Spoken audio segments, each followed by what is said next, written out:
Bridge status. Ongoing. Space approached. Space has been taunted.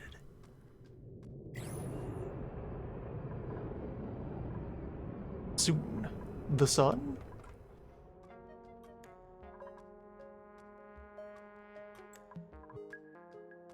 Among other things. Okay, the industrial corridor is managing to cool off a bit.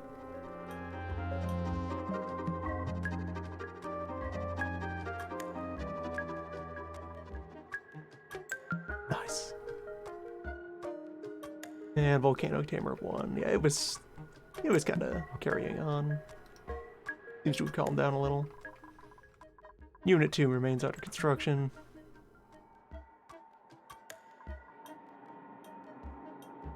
Which is one of my first points of business for the session. Let's build out the end of this.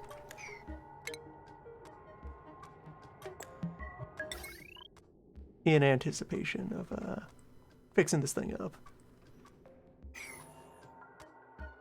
We gotta finish cleaning up the interior, put in small amount of pilot ice water, and then actually set up the machinery to vacuum seal it. Where, once that has done its job, it can be taken out and a control airlock can be put in there.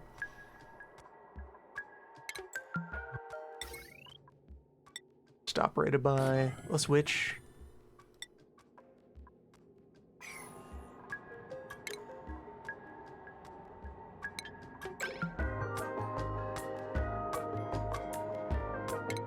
We'll have to power it in some manner. That's, you know, things to do. And let's see, other things that were afoot. Let's see, the main column, if I take it all the way up to the surface, goes here. Because I was thinking of installing our junction box that is going to be governing how power will arrive from the space and go into the main body.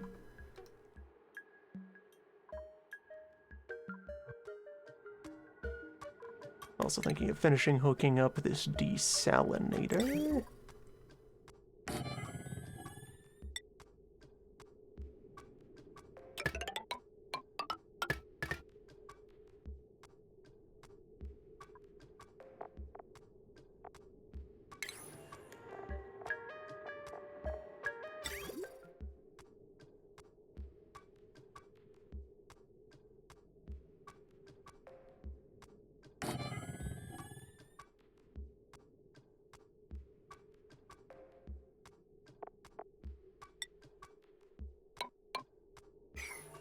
Just mutter through a couple of things to do. May as well take out that snow tile before it becomes a problem.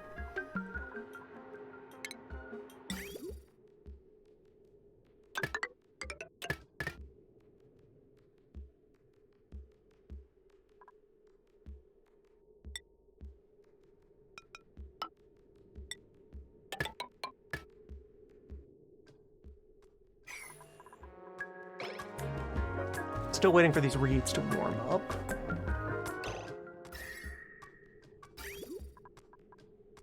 Which I'm now letting the,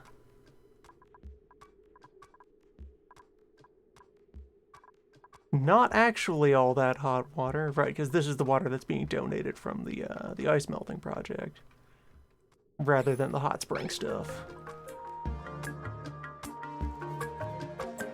That's actually cooling this room back off a bit. Oh well. Things will change in time. Yeah, so kilns are still doing their job of melting this ice. Water is being put to work. Cracked open the slush geyser. Which, left as it is, will just kind of flood down into here. Let me actually go ahead and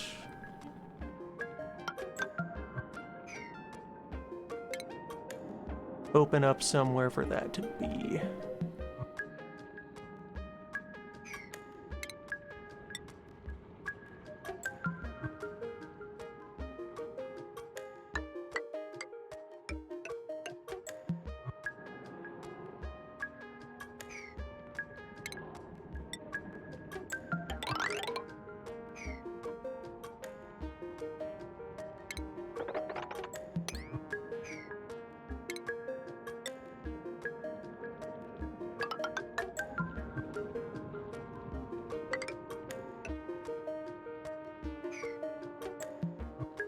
Yeah, so first of all, blocking off that tunnel, and then just opening up... Or... No, that'll be enough volume to use as a reservoir for now. Get somebody to drop a liquid pump into the floor of it. Yeah, just right there. Someday, that liquid will be put to use.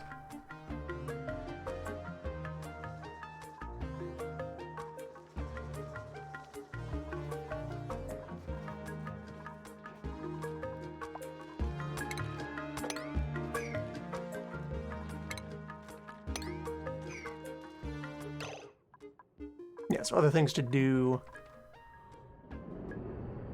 Barrier.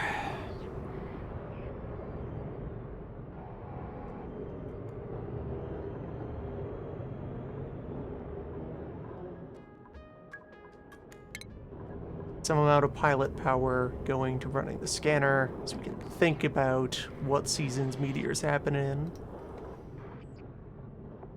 Then think about constructing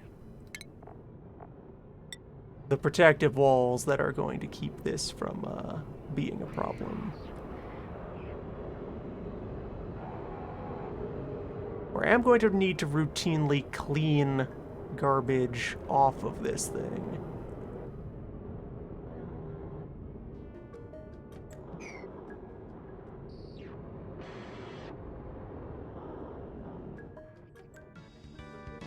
Yeah, there's further design considerations involved in getting one of these set up initially.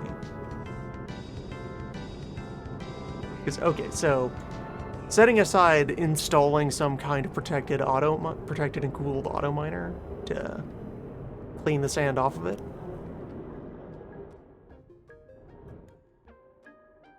I feel fun with just having dupes go up and clean the roof between seasons. That is still something that will need to happen. And the cooling system needs to be there anyway. But would want to build around minimizing how much structure is actually exposed to the hot dirt directly.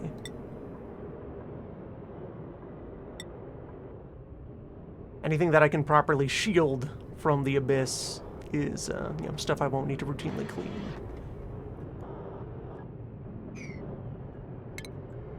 So, let's see here.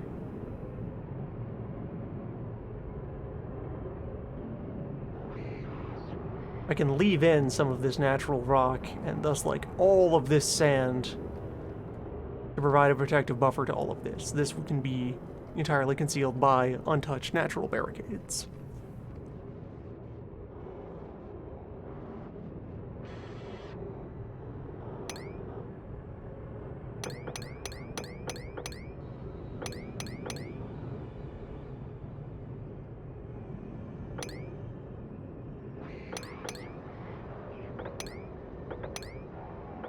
And about that is how much dirt I need to remove in order to give this a clear view of space. Something like this vicinity over here is going to become just a natural surface level warehouse for storing space gunk.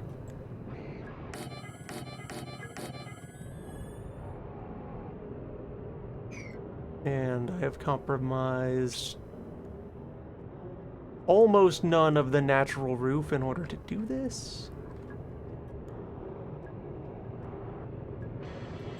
Yeah, in fact, regolith up top is safe.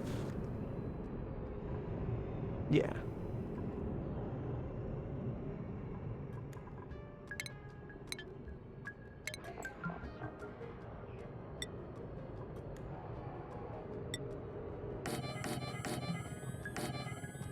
Create big old warehouse of space material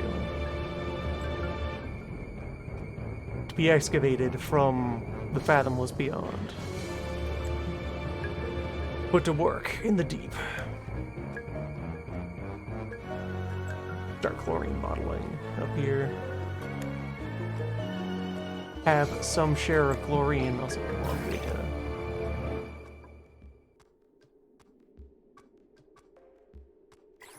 might have been what I set this up for. Let's say it was. Yeah. Glory and retrieval. Let's go.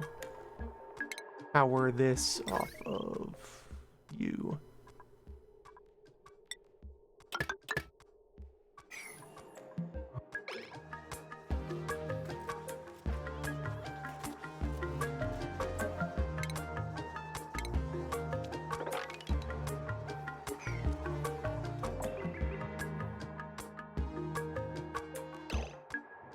Okay, good. Some more of that was installed, and we're set up to sweep and clean interior of the steam chamber. This wants ice at very high priority. We can actually cause ice to exist nearby. Minimal effort. Pretty sure I have just some solid ice laying around somewhere. Yeah, regular ice is available. Somewhere.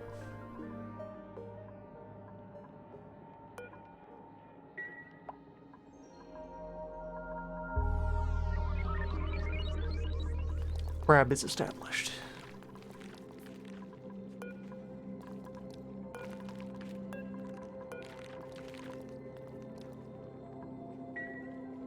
We have known quantities of crab.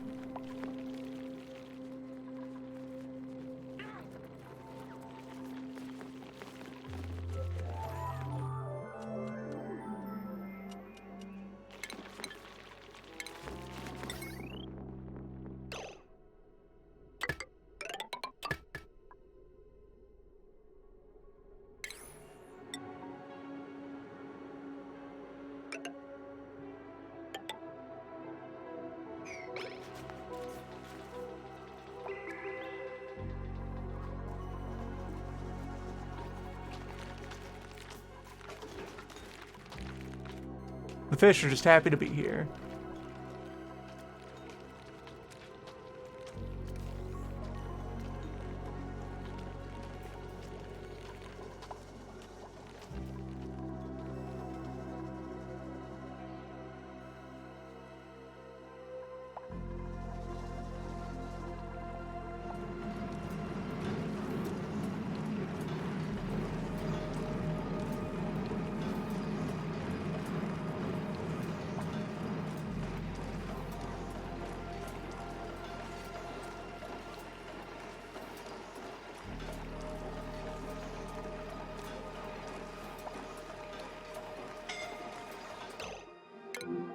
On.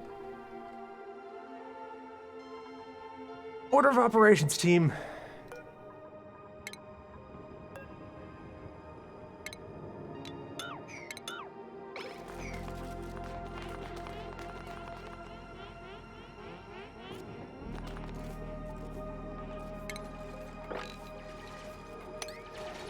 Just do things.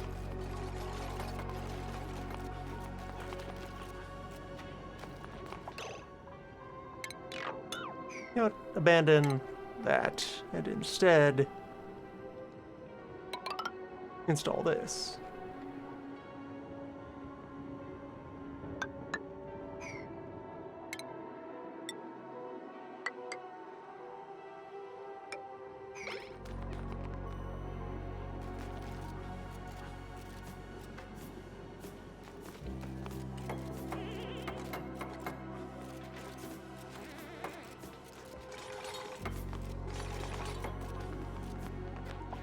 There.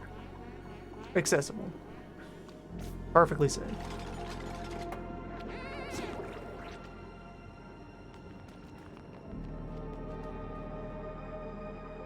Situation normal.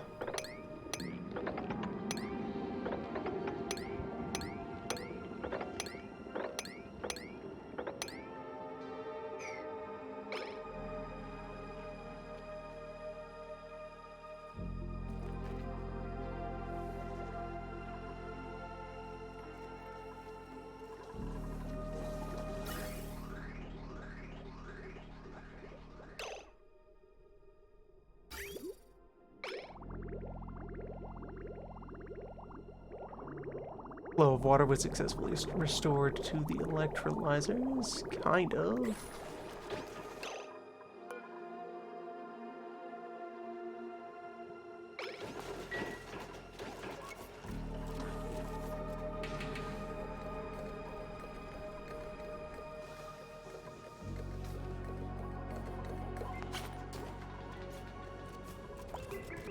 Space. So, nearby raw minerals to be collected and condensed into bins.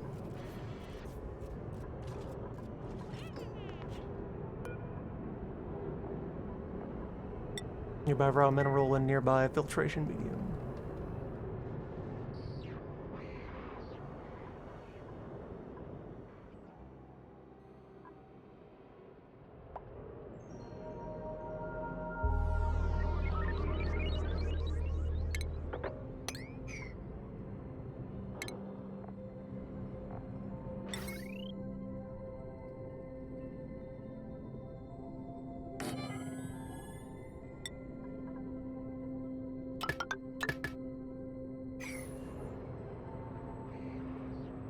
To solve the problem of where we get the first bit of power to actually make this operate. Where even with none scanning quality, it can still report the weather. It will just do so with the highest possible latency. Meaning until we clear its view to the sky, it cannot preempt the weather effectively for us.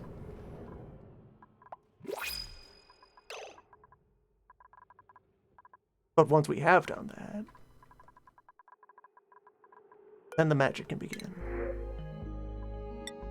Free steel. Always.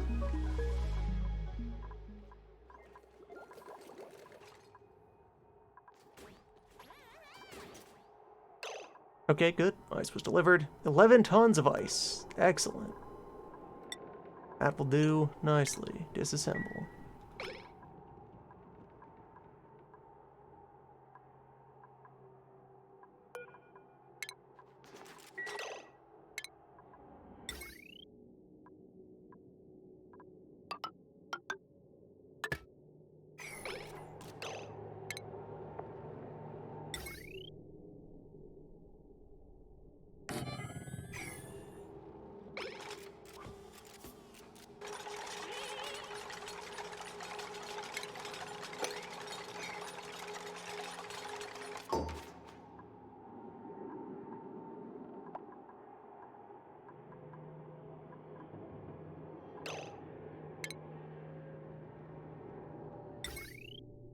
And then we want this on some manner of temporary power.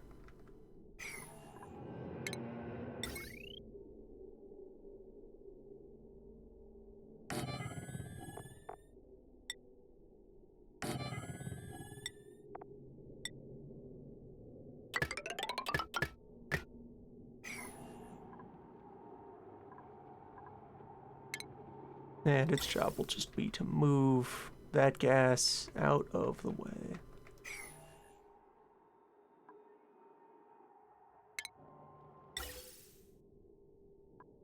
Yeah, just like high pressure vent it over here.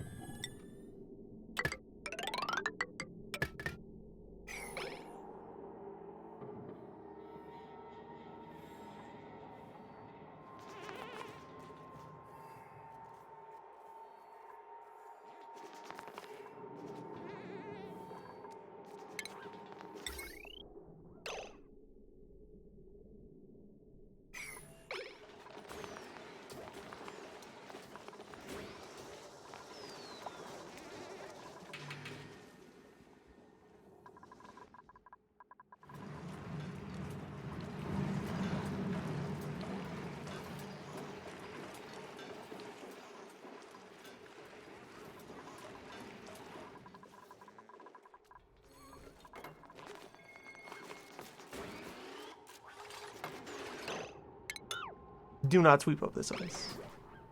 That is business ice. It's already where it needs to be.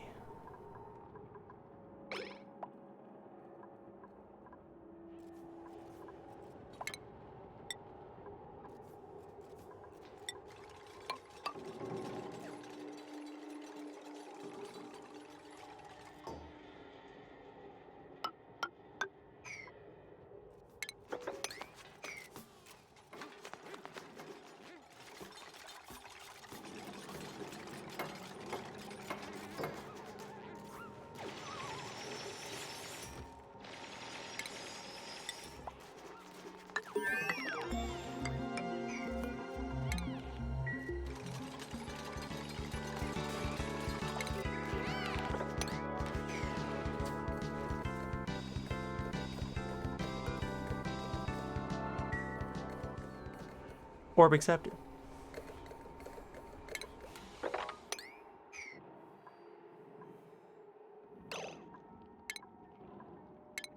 And we have our basic rocket equipment researched, which someday we will send objects proactively into the space. Someday.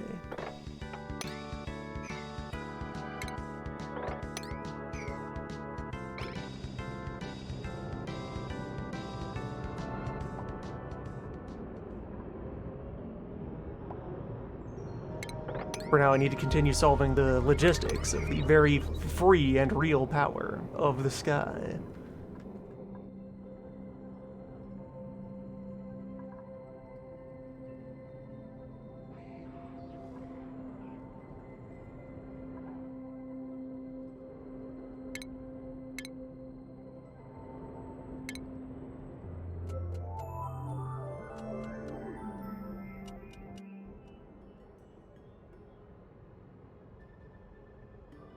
Yes, I will need to set up these as well. To look at the space. Over hereabouts. Those will require their own protections.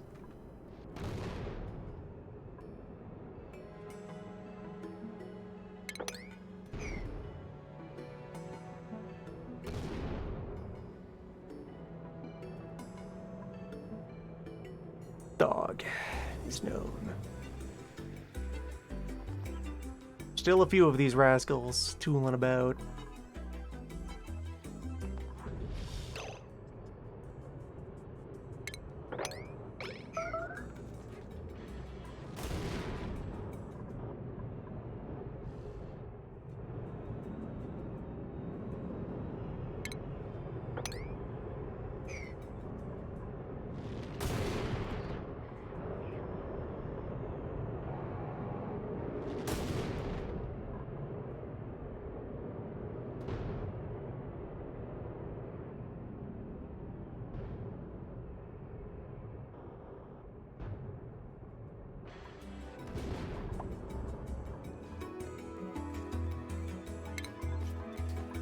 And that should be all pre-space research accounted for.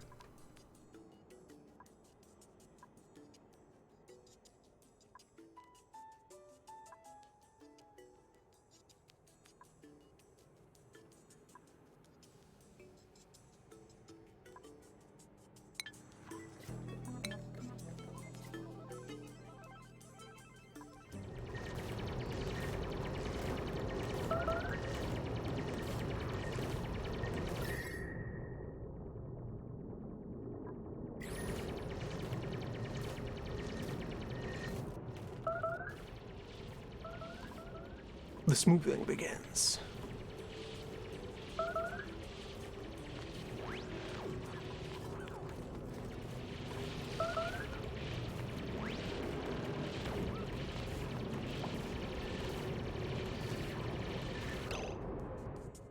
Okay, what just suffered overheating damage? Probably the storage bin again. This remains quite spicy.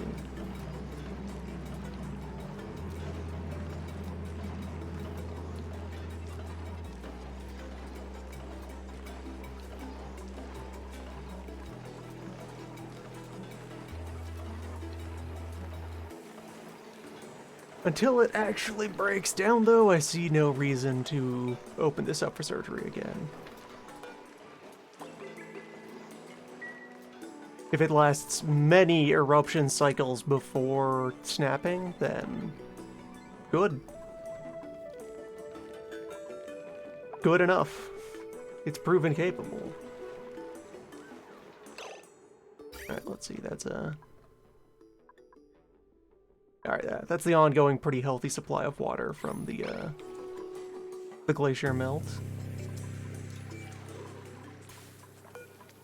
Kilns doing as they will.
It's fine. The situation is under control. And okay, so we've got one diagonal opened up.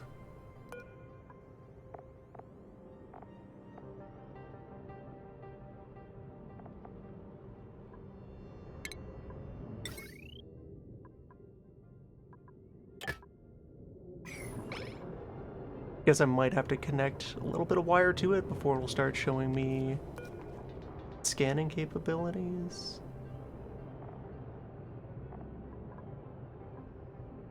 Or it might need to be on.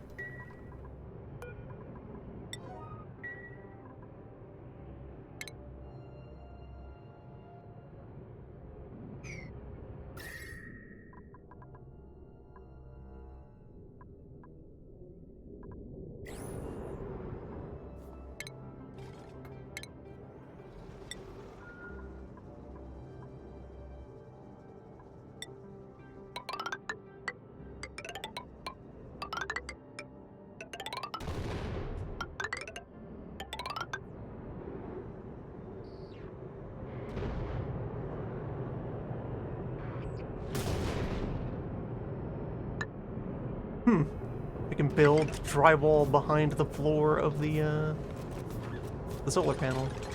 Interesting.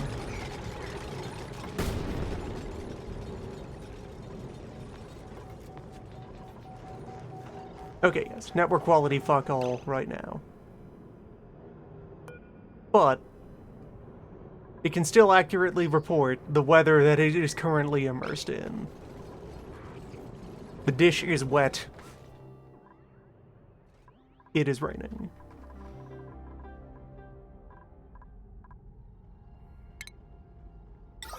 I'm gonna sneak a deodorizer up here into that stank.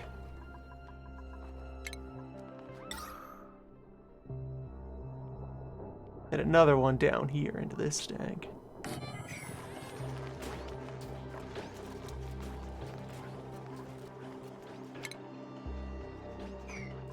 Someday all stink air will be removed. Alright, we've collected a bunch of chlorine. That's available.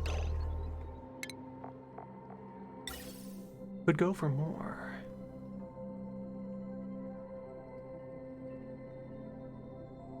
And that methane is still cycling in the pipe to try and help with cooling off the hot spring area.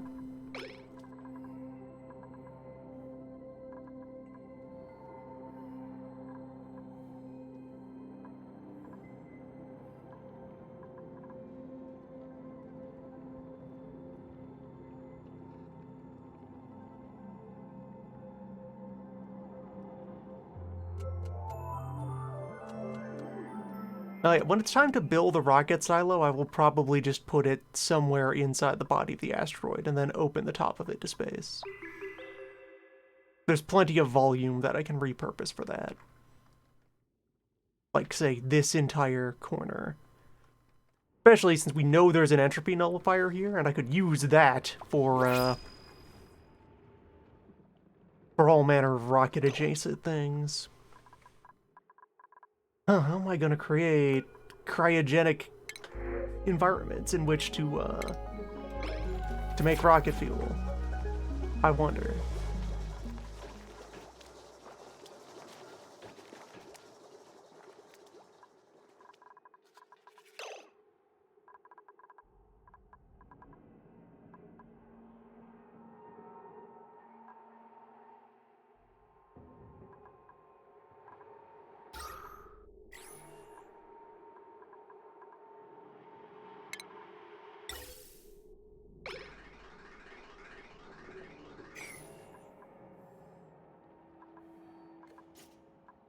I do have my exhaust pipe to space that I could start using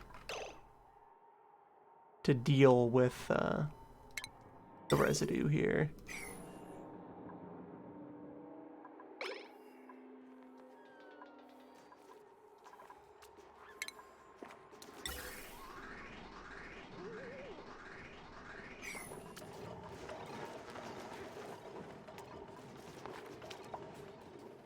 Seems like there's no longer any methane over here, but that's probably just because the oil refinery hasn't run in a while. Yeah. I set that to non-priority. We're working through a petrol backlog. So much food. The farm is working well.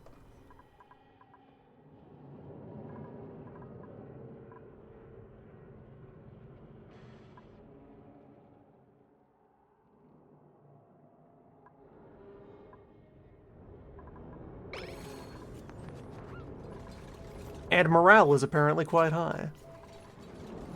Some folks are just having the best time. So, 4 tiles for just an arbitrary vertical difference. Then, up here.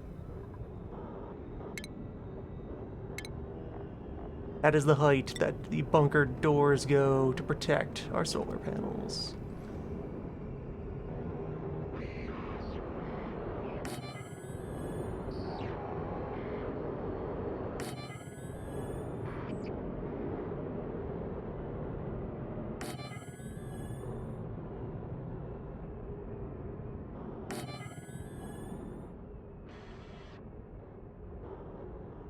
So with 4 doors, I could install 2 panels.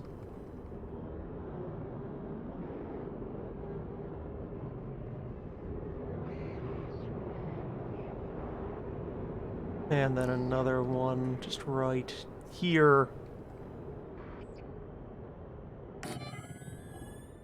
Wood screen for our scanner. And I should adjust this so that my ladder is actually coming in through somewhere that is not going to be exposed to hell. To shenanigans.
Go ahead and install some magic scaffolding that is attached directly to the firmament.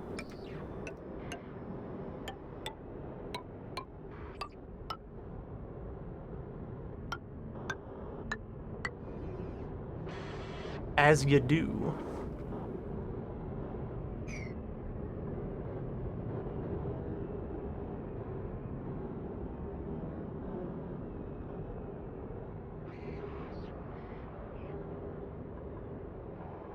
I actually wonder how much accumulation you get in terms of space dust from the rain over time.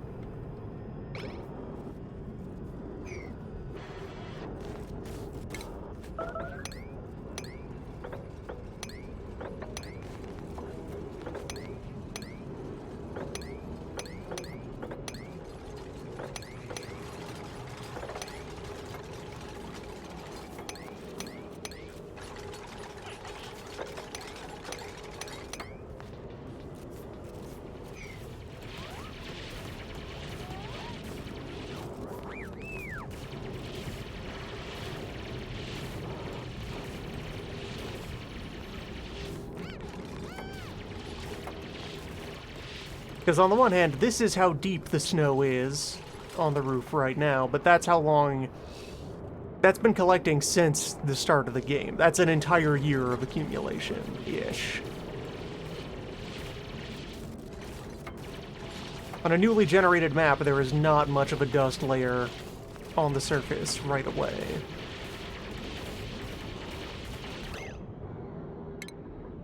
And alright, so...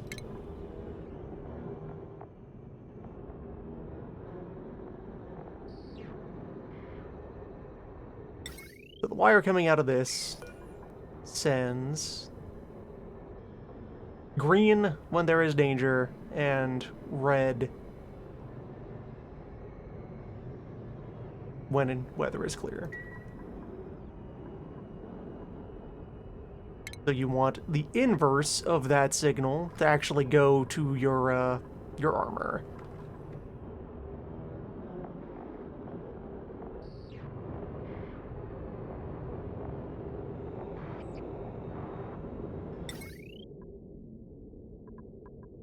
Though a consideration that also occurs to me as I start thinking about setting this up.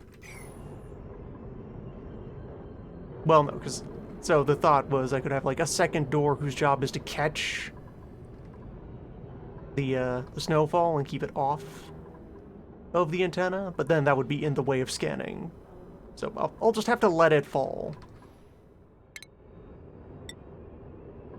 And then figure out how to work with it after. This is going to remain a permanent shelter, possibly reinforced with steel brick later, as said steel brick becomes available. So, let me build an alternate ladder that comes up to here.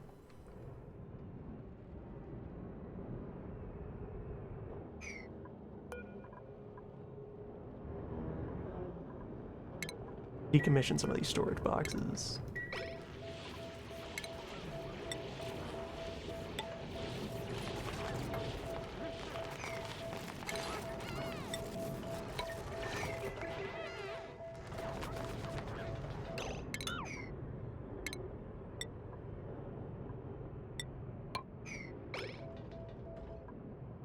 And build most everything space-related out of Mafic rock.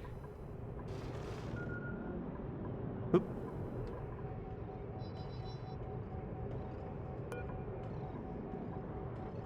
Weather detected.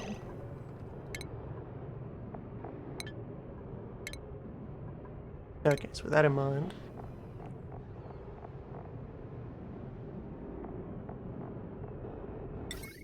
Not gate...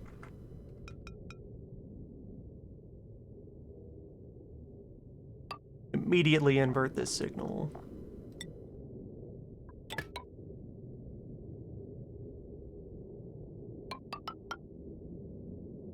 And when the time is right, we will carve through this and open up full access.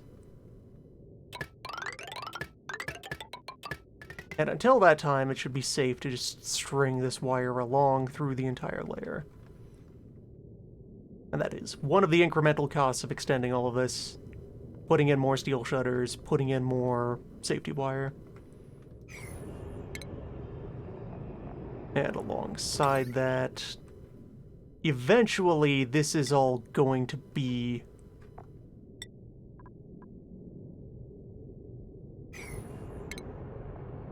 There's going to be a lot of doors up here. So far, 120 by 5.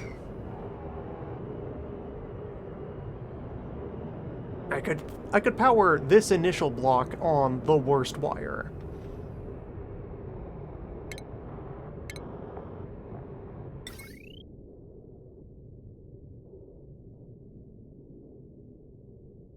It will be such that the direct output of the panels is capable of running those doors. Though I will do some creative battery accounting to make that not necessary. Yes, let's get the industrial heavy watt wire into action here.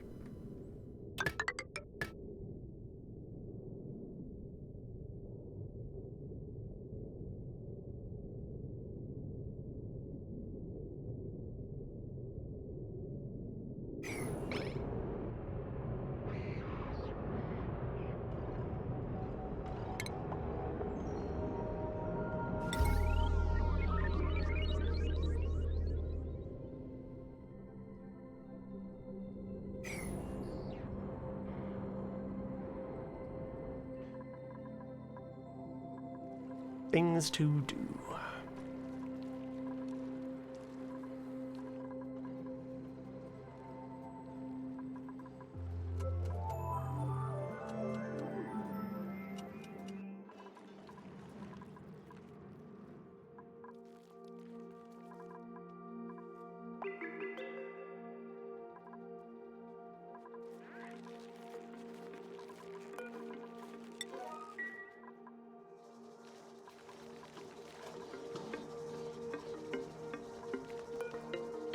Cat's hassling my eyes.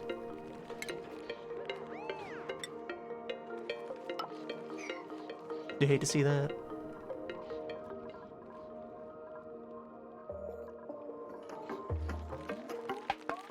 You'll love to see that, though.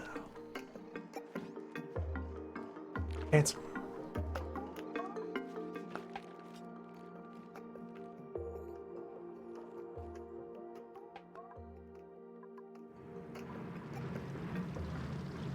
Alright, Slush Geyser is now active. We have that liquid accumulating. We can figure out how to collect and make use of it later.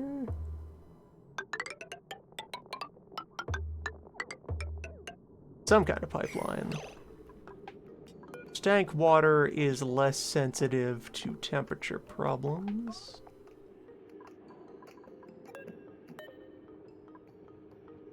Yeah, freezes at -20, and the surrounding ground here is just barely under that. Yeah, I would even feel safe running a regular pipe.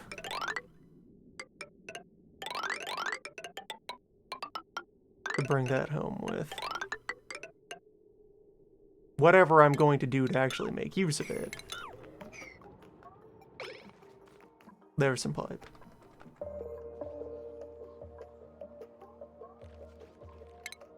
Now that I have space open, I have an endless supply of filtration medium.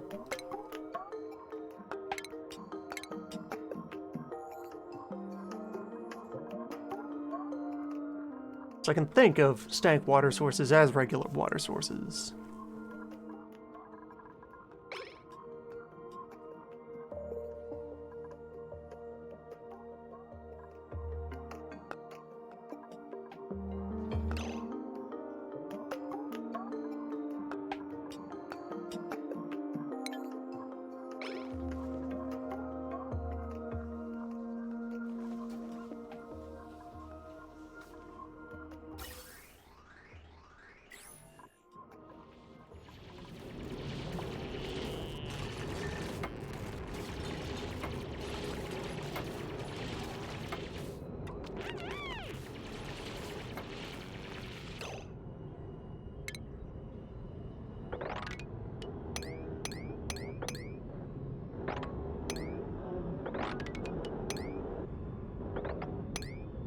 As long as the bunker doors actually get installed, this will be safe. And once the bunker doors are installed, then it will be safe to just kind of extend. Like, this layer of rock will probably get crunched during the next meteor shower, so down here is at risk.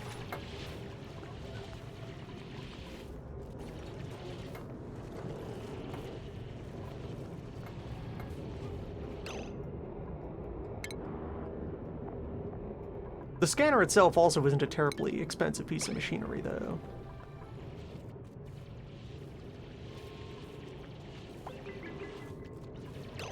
The sun. Power. I could harness this power.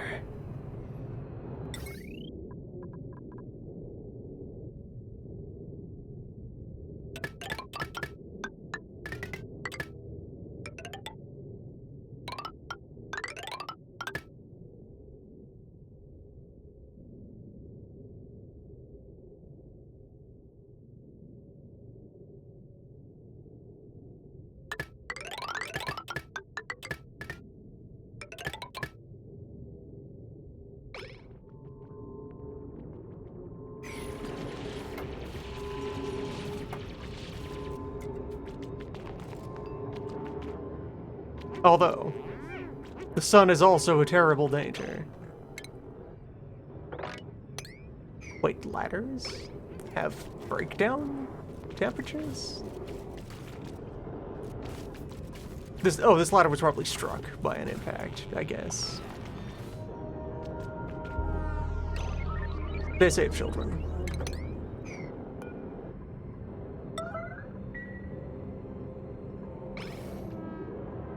The lung capacity on these suits is astounding. You can just spend an overnight in your void suit.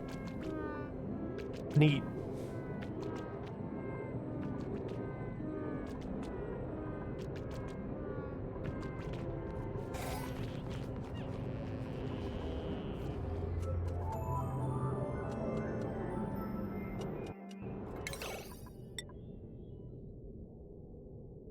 Alright, so let's prioritize installing the wire down here.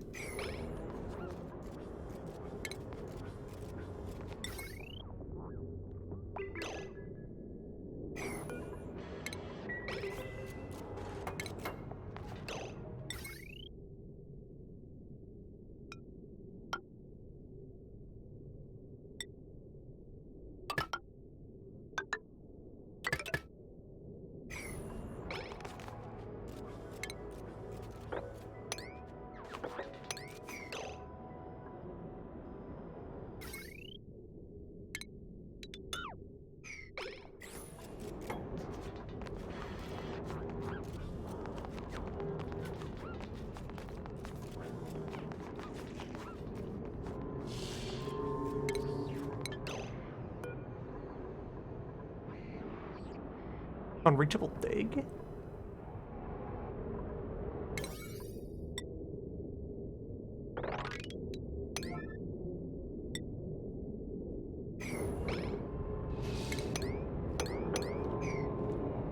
Dig. On that tile. Void dig.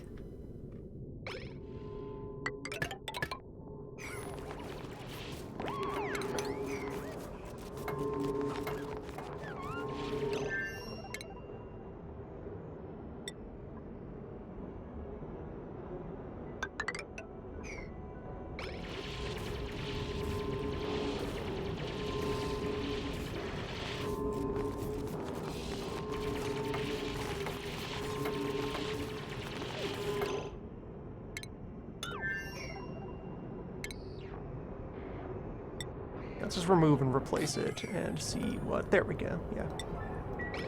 Shenanigans, probably related to Child's changing state.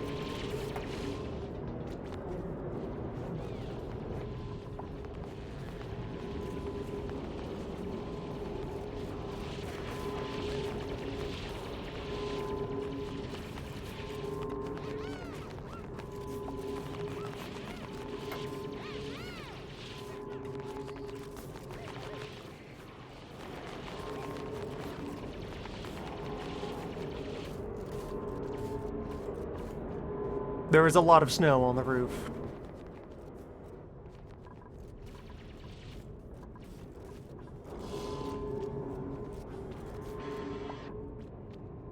We have several cases of sunburn.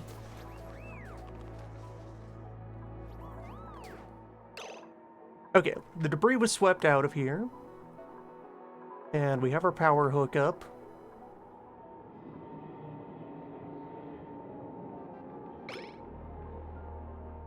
When we have visual confirmation that this volcano is dormant rather than idle. Because you do get to know that. That will be the time to do the final trim.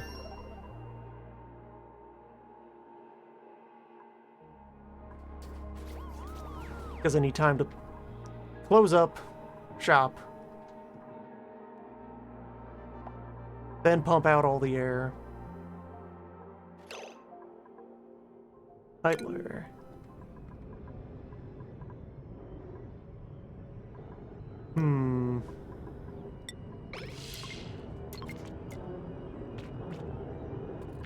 Hassan. Hassan. Hassan. The door can't move at all. Unless it is, interesting.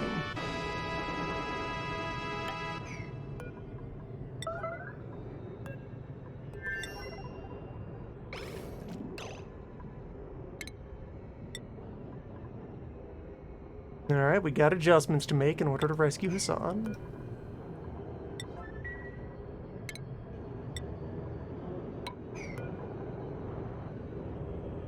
You've got that. Well, that's a chunk of regolith. Right there. Had a chunk of iron. Can I build anything out of 62 kilograms of iron? No. Just disassemble the door. You can't disassemble it while you're standing on it. Well.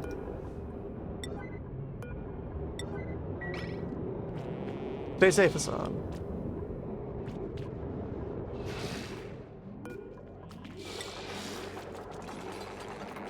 Okay, the door can open. Right, it's just that an unpowered bunker door takes 40 years to cycle. And it isn't considered open until it has gone all the way through this animation.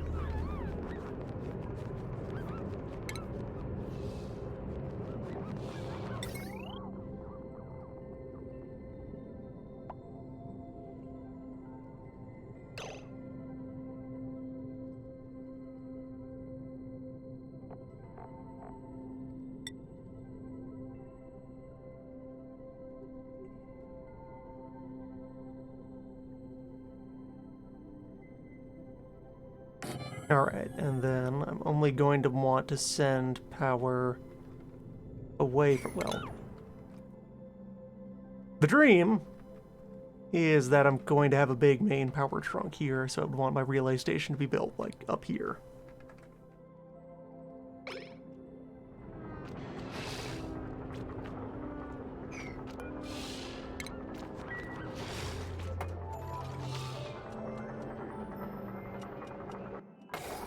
There, Hassan is back, and it's fine.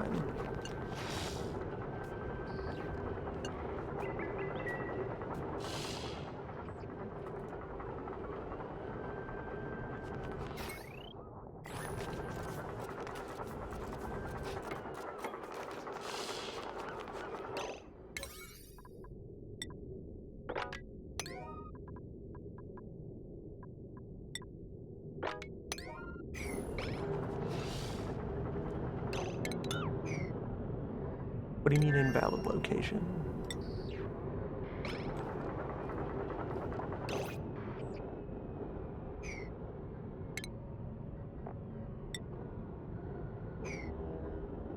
Oh, the heavy wire can't coexist with the bunker tiles. I have to use slim wire.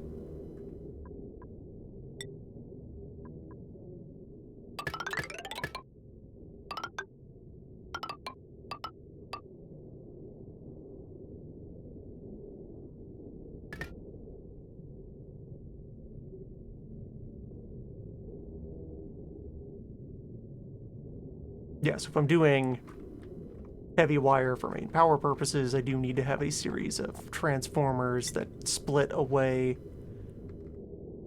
the power for the doors in the relevant amounts, which for now is very small.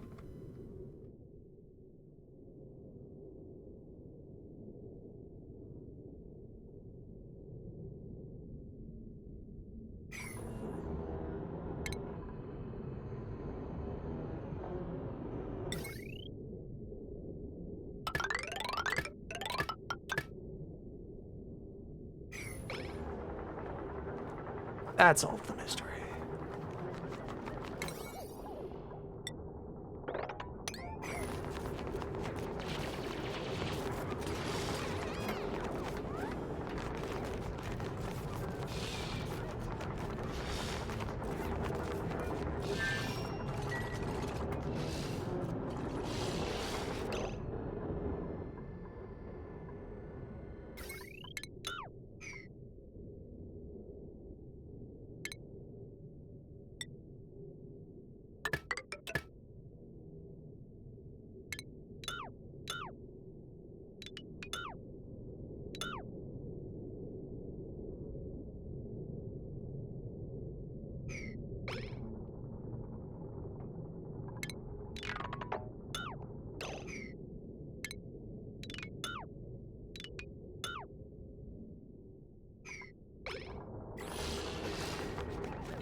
And these do let off heat as they operate, so wherever I install one of these is somewhere that I need to be taking thermal control of.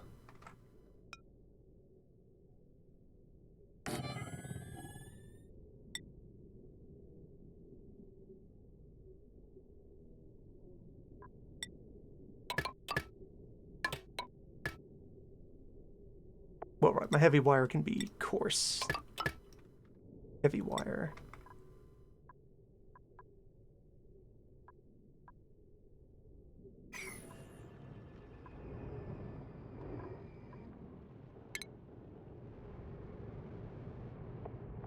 Wave right.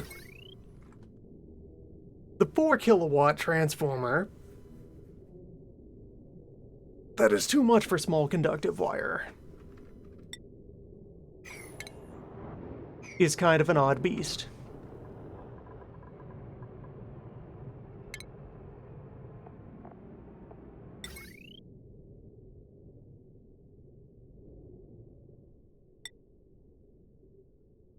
It's a bit of a machine without a purpose. You hate to say it.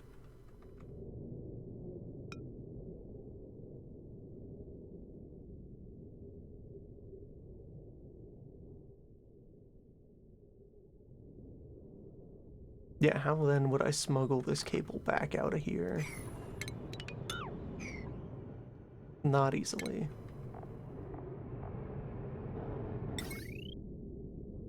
Yeah, so voltage-wise, it's more like I would want to use 2 smalls.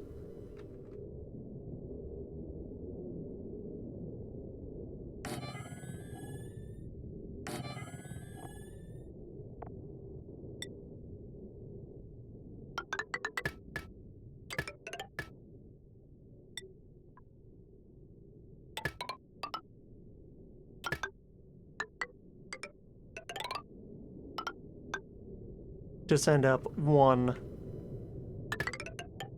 fine wire.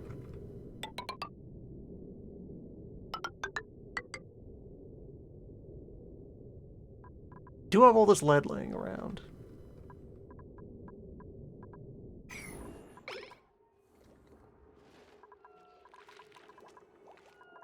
I could just make more. Oh, the printer's been on for a while. Hey, what's up? More oxyferrin. All right.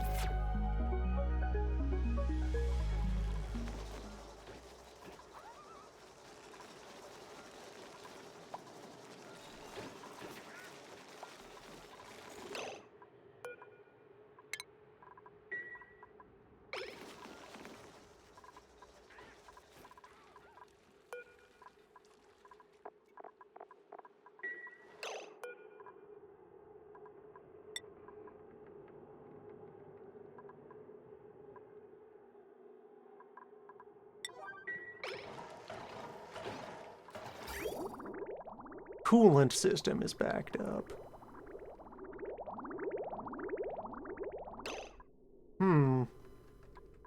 Strange, because I cut off the supply of new coolant. Thought I'd resolve this.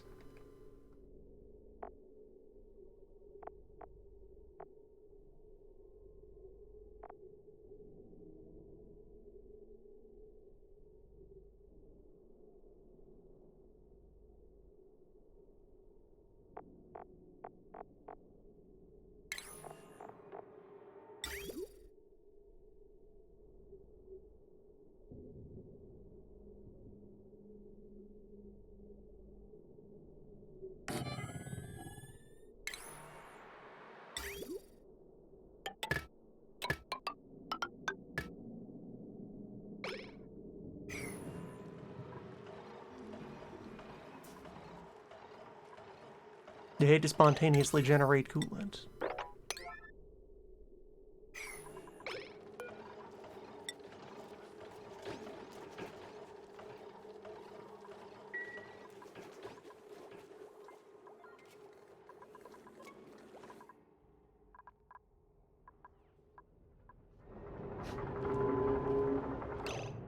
We are gradually troubleshooting this process.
The door is closed again.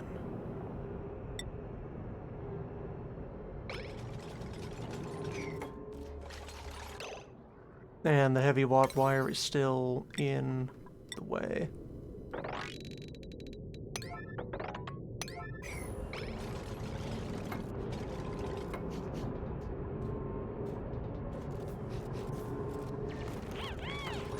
Behold, though,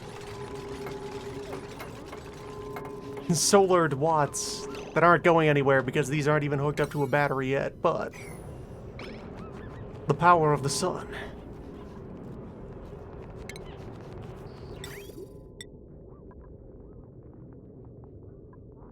Hey, melting point of lead.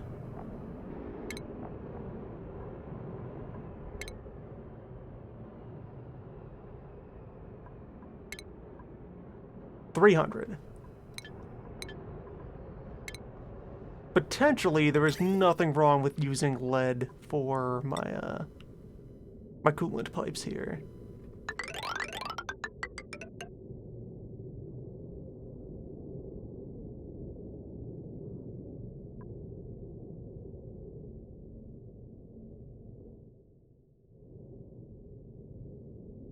Actual plumbing.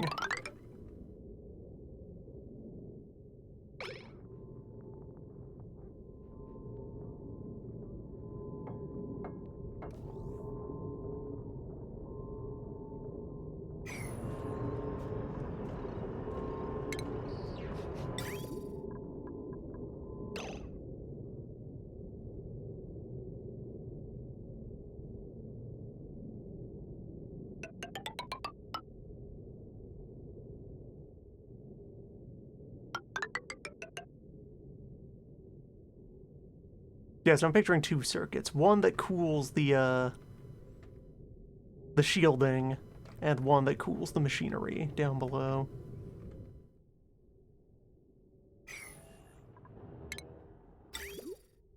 And to really operate those,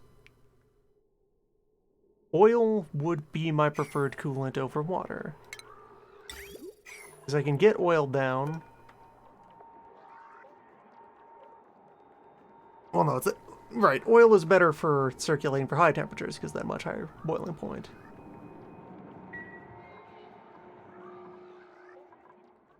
For cold purposes, sewage? Well, no, sewage also has a less permissive freezing point than this stuff.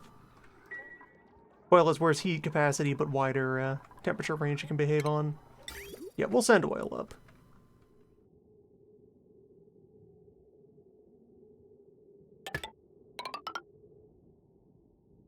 Oil can go to space.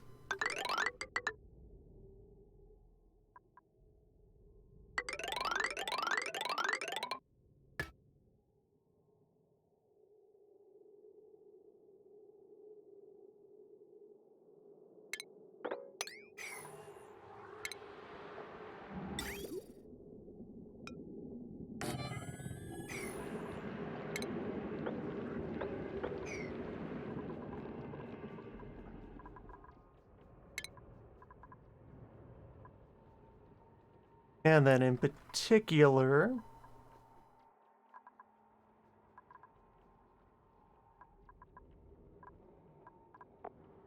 so I would want an aqua tuner hooked onto that and make this an actively powered cooling system in the long run.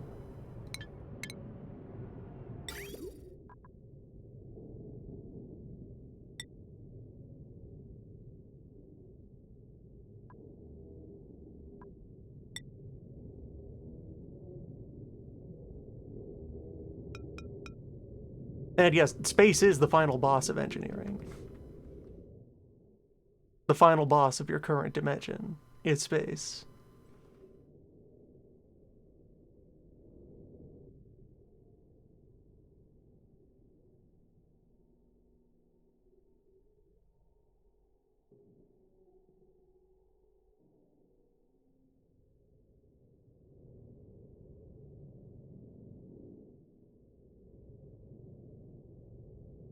So I'm thinking of 2 pipes out and 2 pipes in. Some manner of chamber where I'm going to situate a pair of aqua tuners.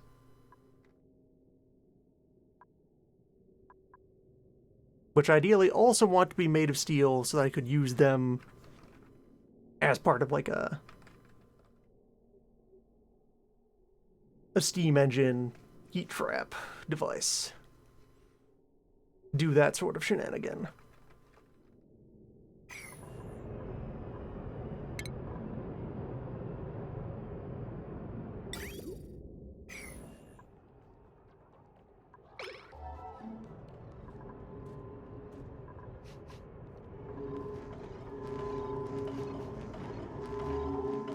The batteries are connected. We are accumulating space energy.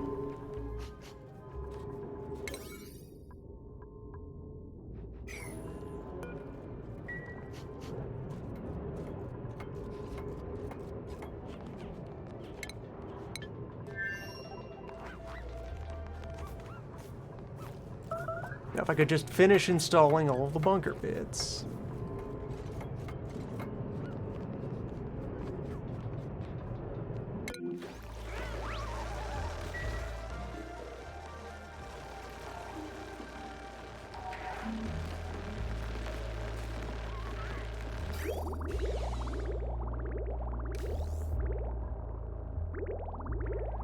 Alright, we're doing a tiny bit of desalinating.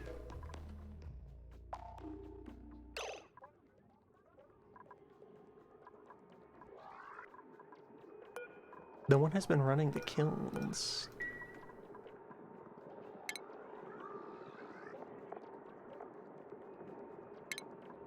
Or at least not enough people have been running the kilns.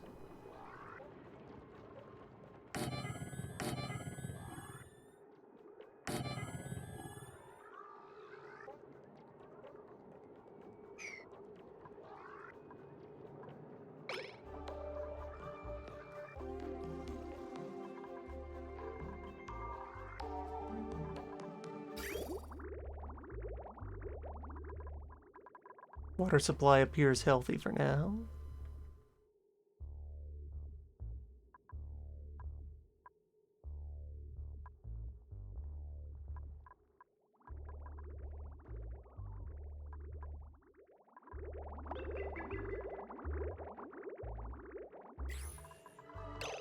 Well, hold on. How long before 40 cycles until this vent goes active? Tomorrow this vent goes active.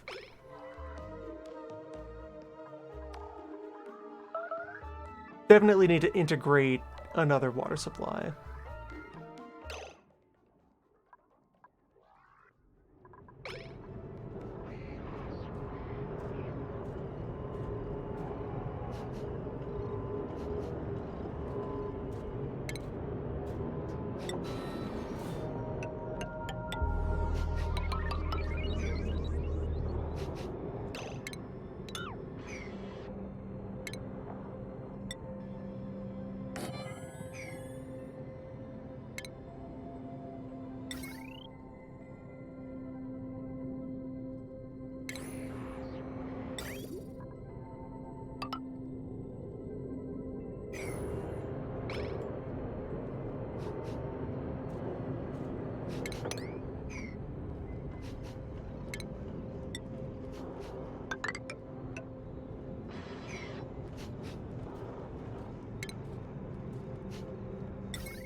Okay, they hadn't finished rebuilding this ladder. That was the holdup for more space engineering. And has that wire been replaced yet? Yes, good.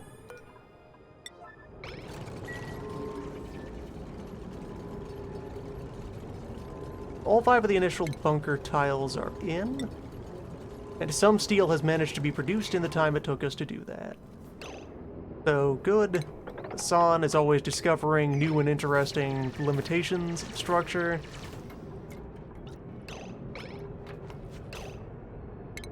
Brilliant scientist.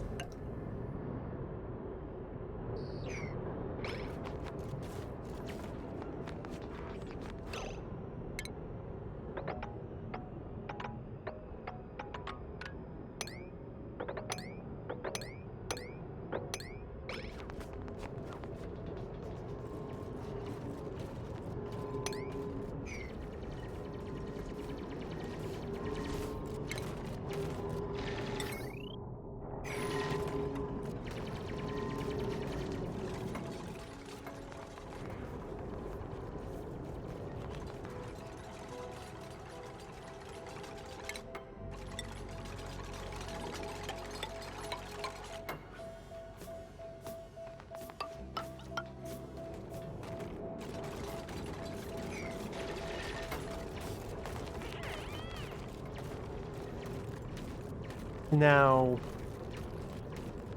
meteors might sometimes come in on angles rather than straight down.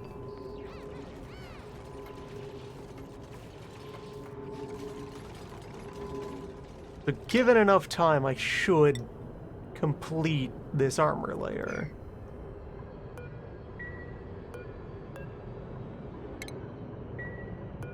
Like, more comprehensively for the whole sun-using side of the base.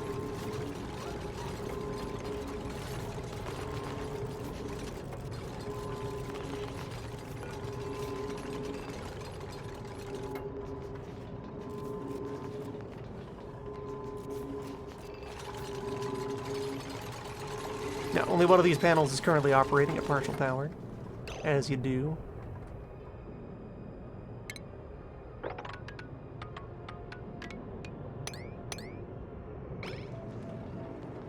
That will remain the case until after we have stripped off all of the coating.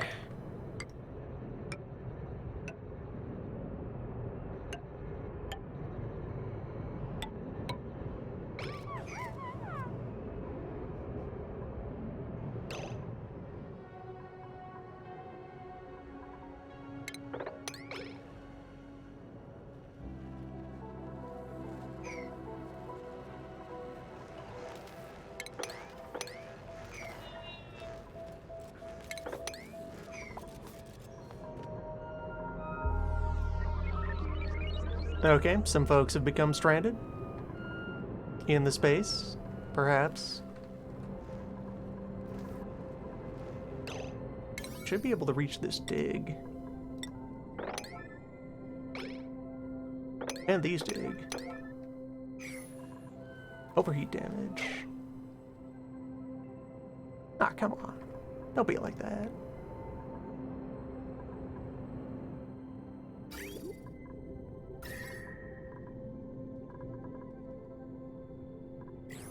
Okay, I'm going to need much more active cooling in order to keep these batteries functional.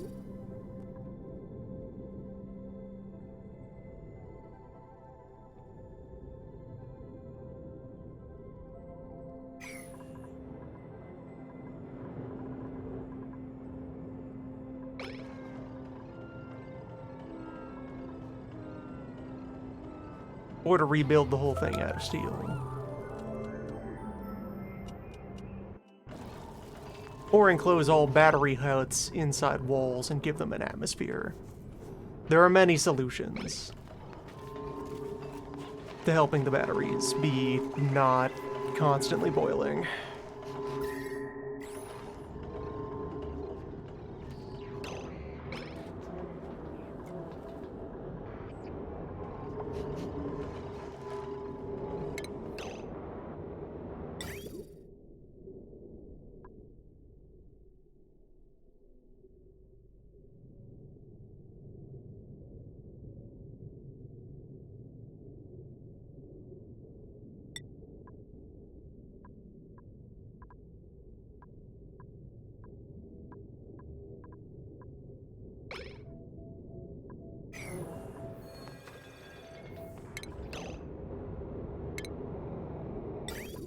regular tube.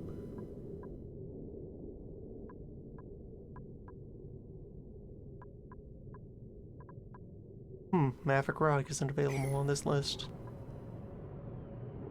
Weird. Which other rock was common on the surface? Granite shows up on the surface.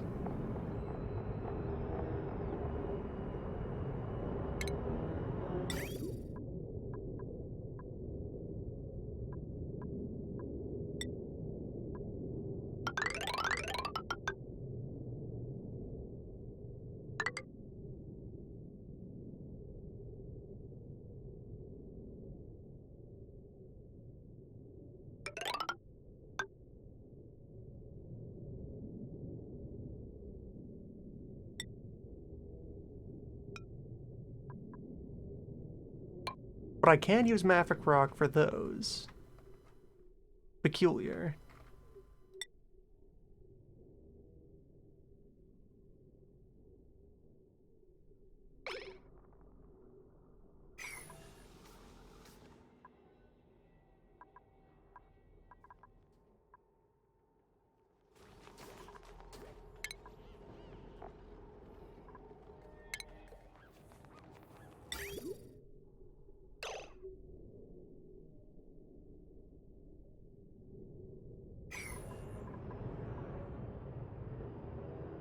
I can also move all of my battery infrastructure inside the asteroid.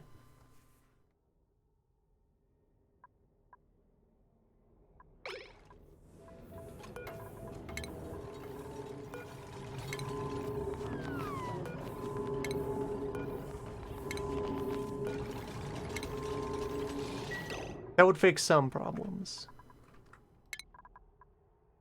Create battery house, like, up here in this volume. That will stay cold for some time.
Yeah.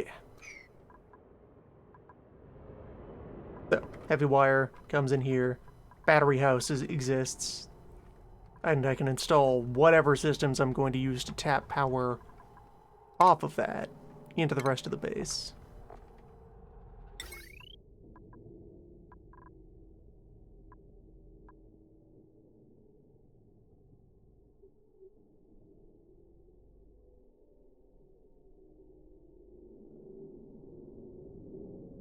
Yeah.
Printing pod, sheep eggs. It is launch. You take those.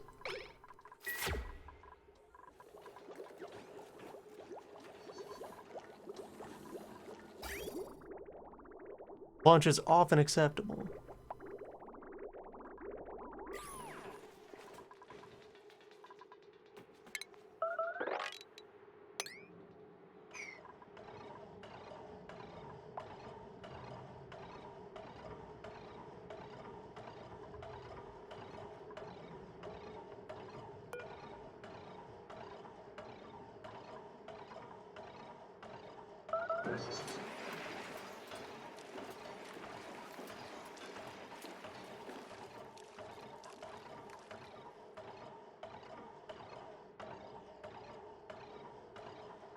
If I were to build this version of the volcano device again, we'd probably have the exit rail travel through the steam chamber. That would probably help to mitigate the problem of the hot stuff having nowhere to go.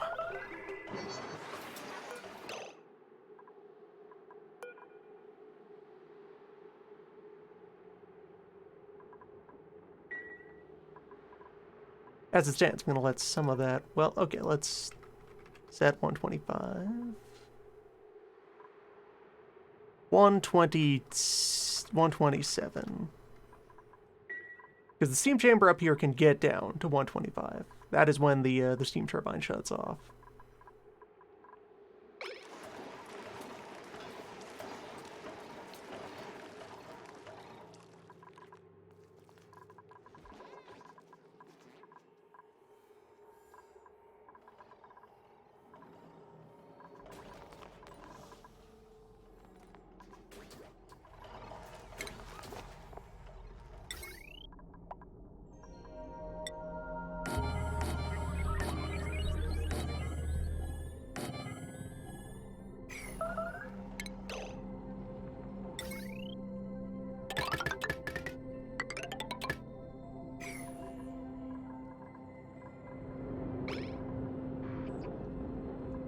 Yeah, so for now, the whole solar array is off until such time as I reestablish power. These are going to self-destruct as well, unless... yeah, active cooling will be necessary before I can really run any of that. Unless I further move that infrastructure inside and then just have a whole lot of wire going places.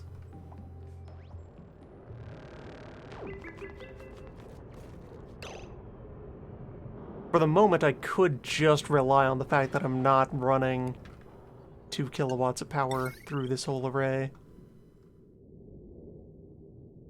Patch things directly.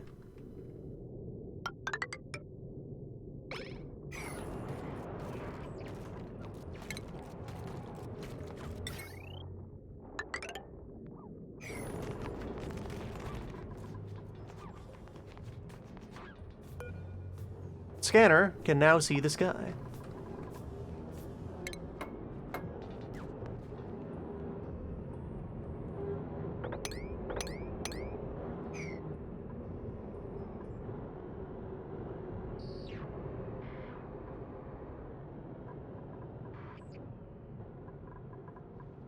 Nice.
Although also for the parts of the pipe that aren't in contact with the sensitive bits of machinery,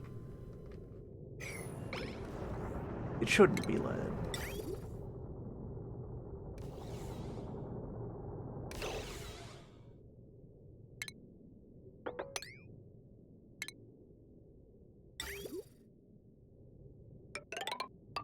Just on principle to conserve the relevant materials.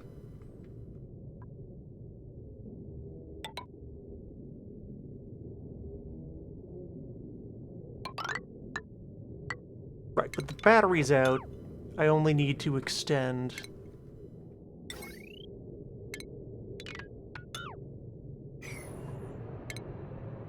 the pipe down to here in order to also cool the panels.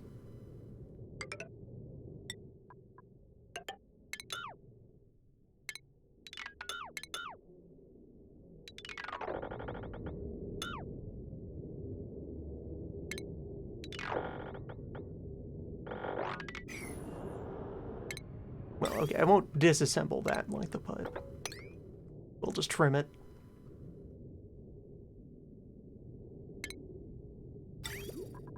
And instead... there.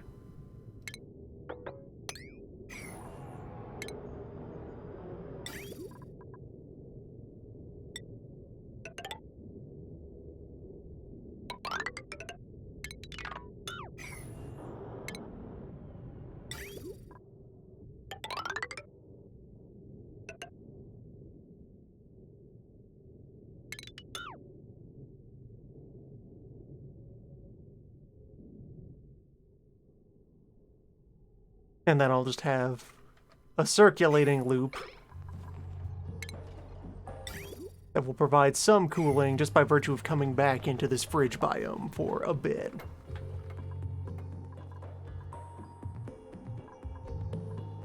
The latest in a long line of temporary measures.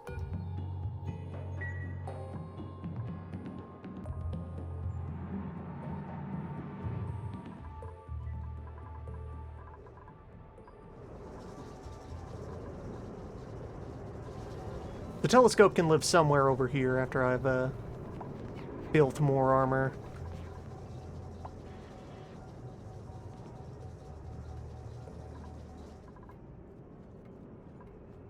The weather machine has functioned successfully. Bad weather was detected and the doors are now shut.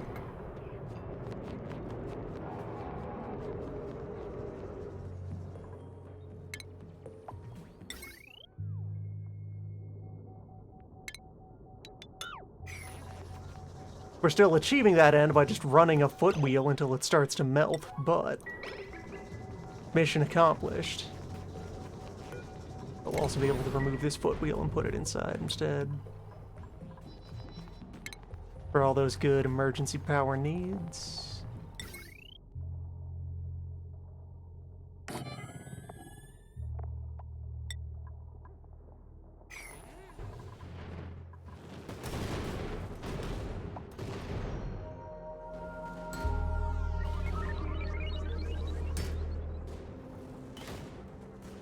Alright, so there's confirmation that the meteors are going to chew things up quite a bit. That I will need shielding wider than just a direct umbrella.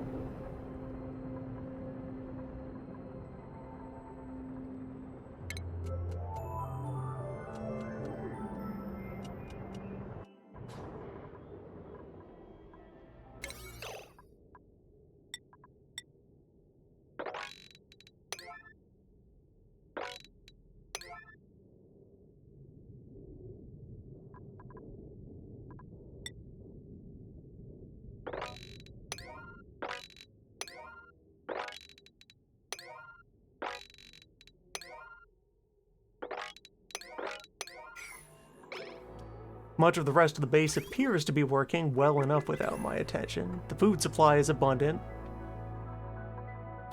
The atmosphere is present. Disease count is manageable. Josh is very stressed. Camera, you have not brought me to Josh.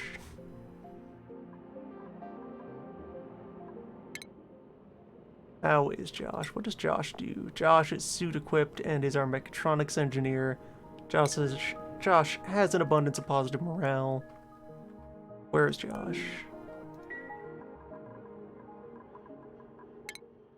Vitals of Josh. Follow Josh. Ah, Josh is doing some swamp maintenance.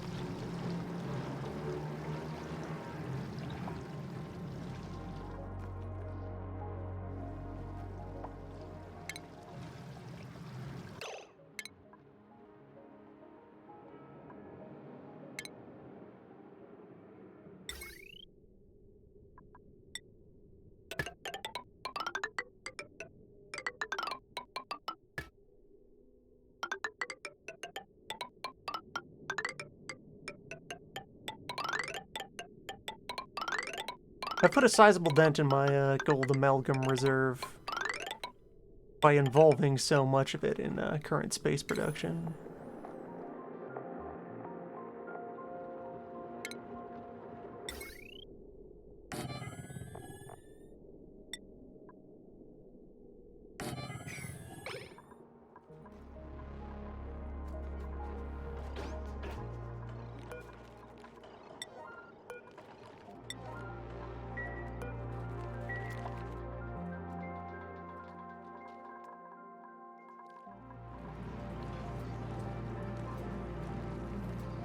Several tons of refined copper waiting to be extracted once we can feel at all confident that it is cooled.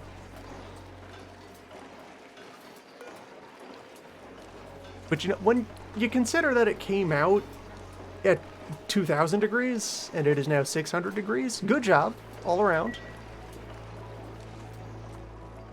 That's a lot accomplished. No doubting that.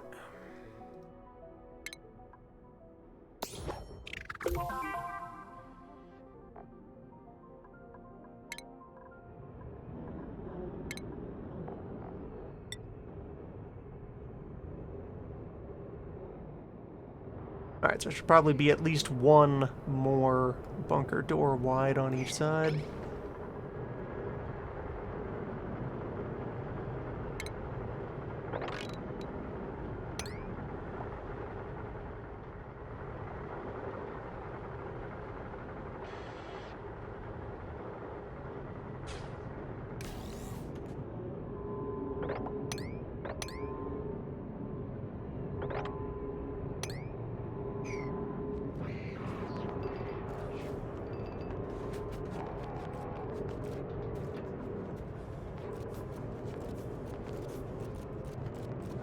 The important thing at this point is its reflexes are fast enough to shut the doors before a meteor comes in.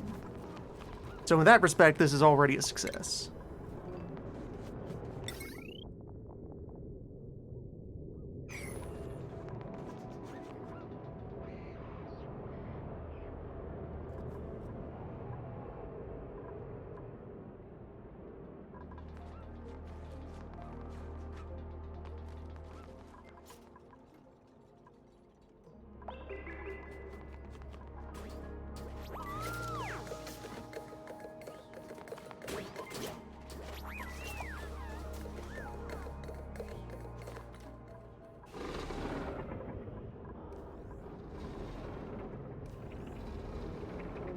As long as the sun is up when the meteors come.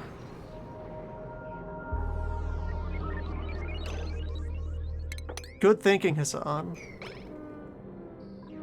Look how clever Hassan is.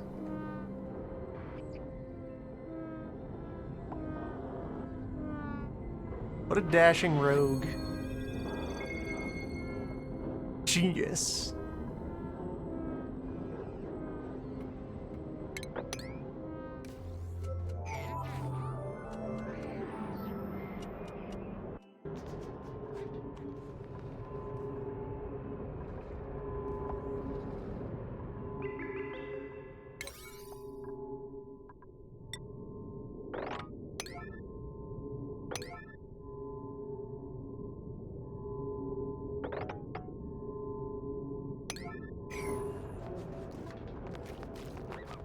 beep.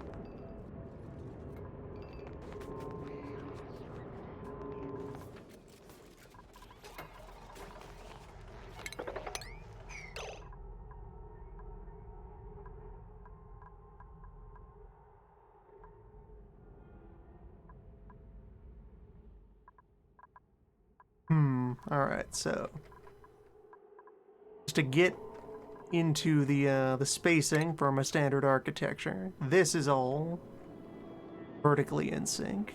So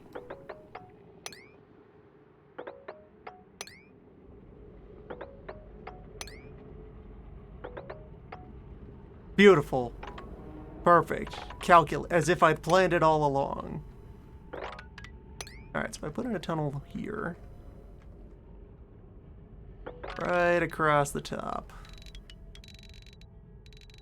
and arrive here. My whole airlock arrangement here is a bit askew, but that's fine. The important part is, so I'll install a battery valve here, and then wire that up to the main trunk that I've been gradually throwing all the copper into. And then we will have power? Comma the? Imagine.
Alright, but if I wanted to have this strung up with heavy wire,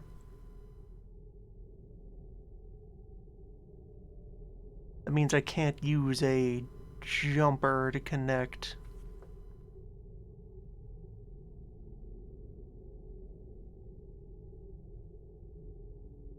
the power for the left-hand battery.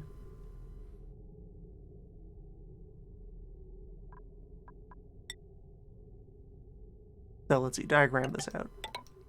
Power comes in, power goes out.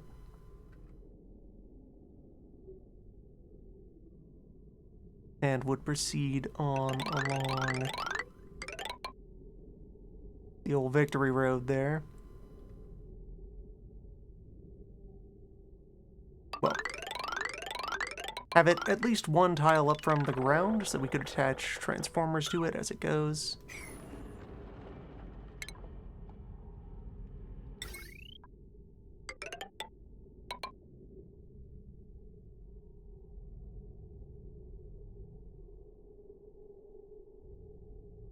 And then the usual arrangement is one through there.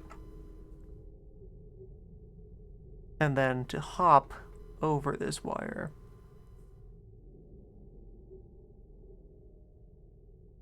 That being the new problem, I can't introduce actual gaps in the structure if I'm using the heavy wire.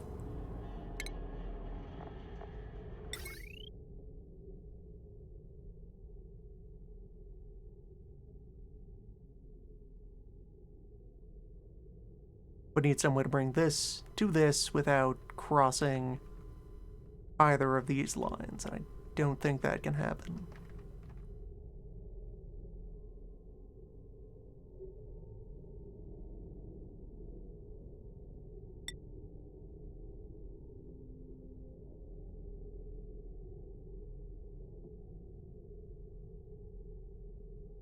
But if I do this right, maybe the power of the,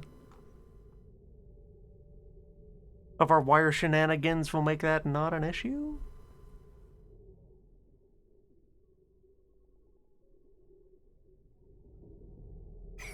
Hard to say.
Hmm.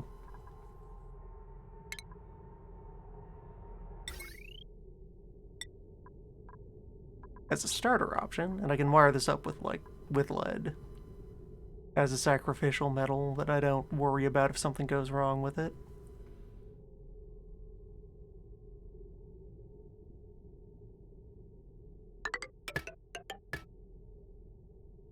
Just throw conductive wire in there. Or a Mark I unit. Just to have something that is installed there.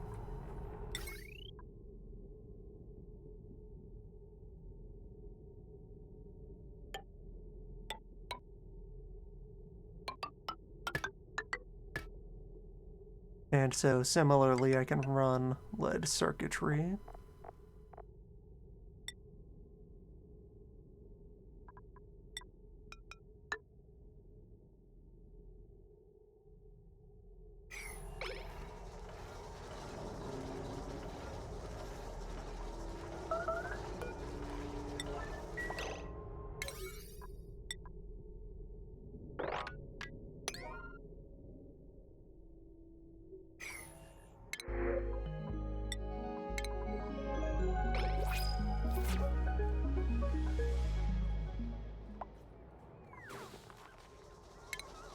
And of course, the other big infrastructure thing that can be done in response to this evolving situation is to take the 10,000 plastic we've accumulated and extend the tube.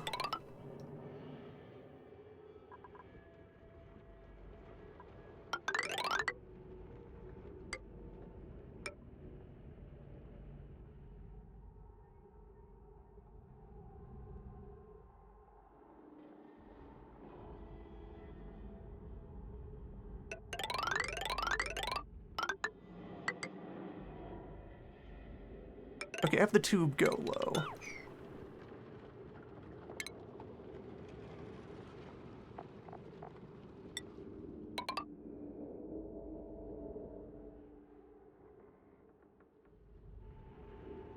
Why can't the... Tube is incompatible with heavy wire, isn't it?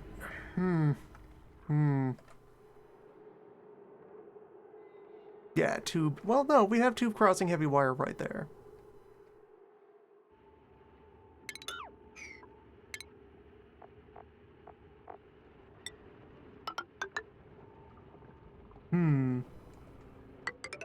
Peculiar. And I've made tube cross heavy wire right there.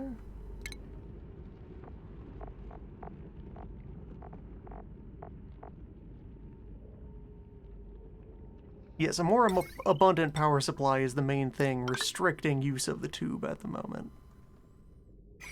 Or wait, is it the difference between inductive and regular, or... The tube should be able to make that corner. Is it tube and ladder that's the problem? Do I need a gap in the ladder to allow for the tube? Well, there would be the one easy way to test that. Can I build tube here? No. That's what it is.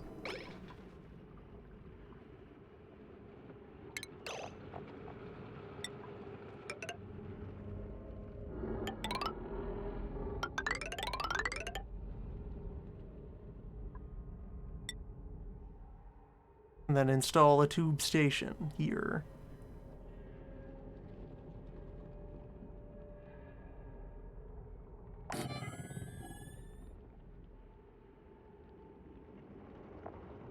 In that case, the tube can even go high again.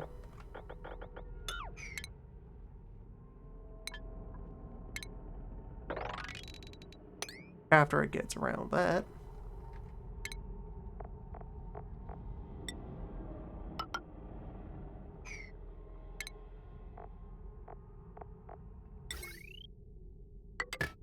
And it will just be directly on the main wire.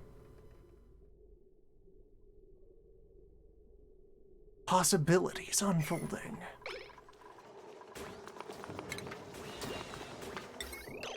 Imagine a tube-powered world. Alright, so let me jump that wire. Reposition this wire back a tile.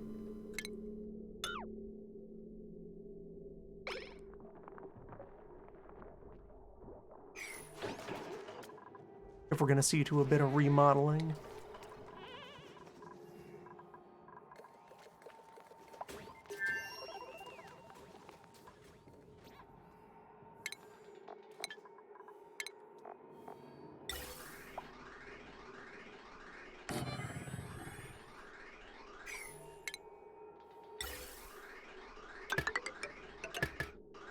Offer more chlorine. There's only a finite amount of it lurking up here. More of power cable is successfully going in. Much more.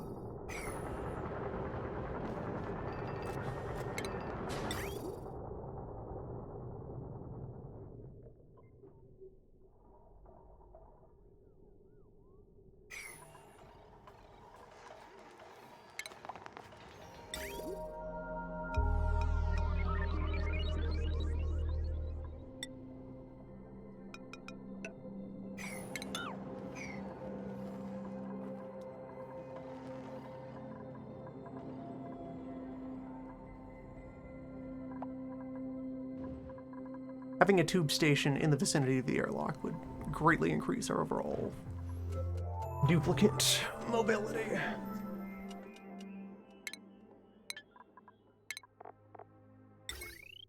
Folks would just be achieving all manner of throughput.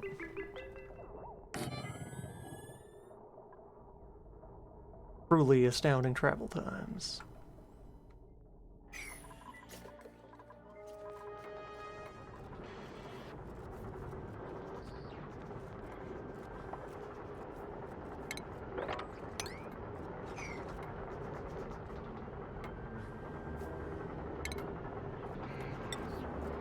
And meanwhile, steel production has continued. And okay, so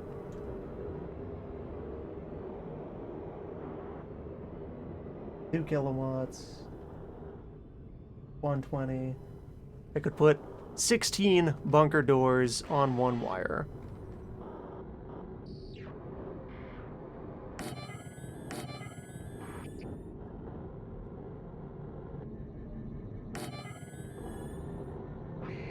This one would want to move.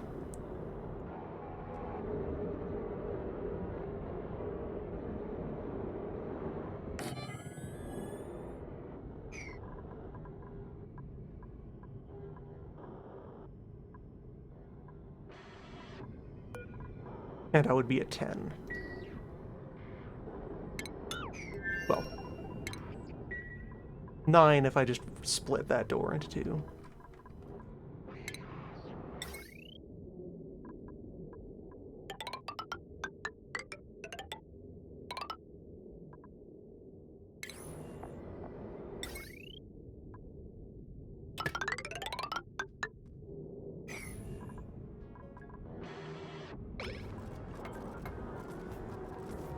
So I'll have room for more miscellanea to live up here as I secure the site.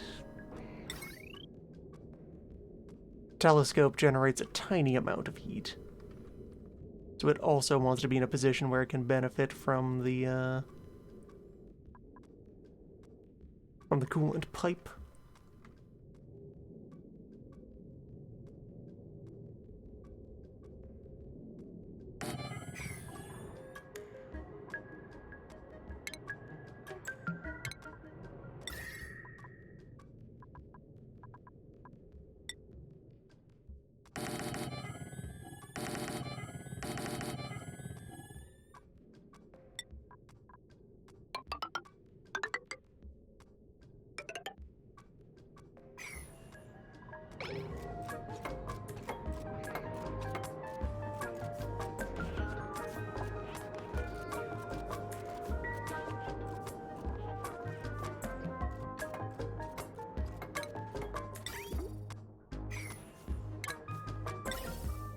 Oh, you also need to pipe air into the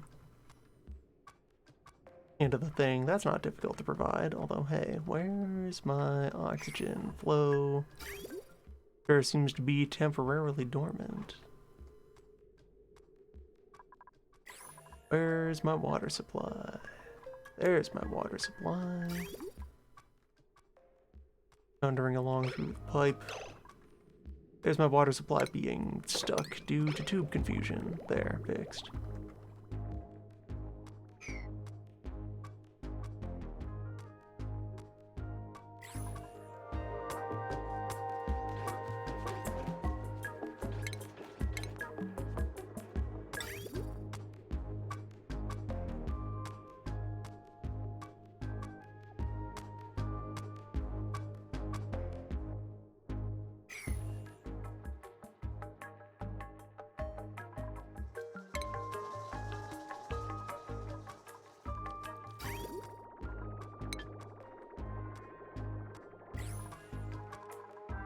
Fortunately, the hot springs, by their nature, buffer their input.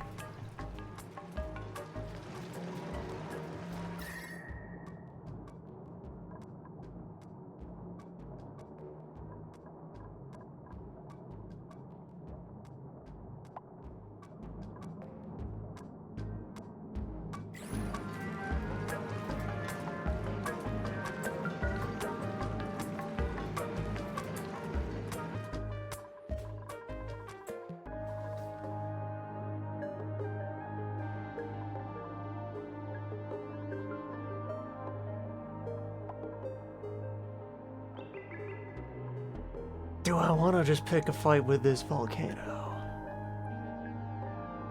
Probably. I mean, it's right here.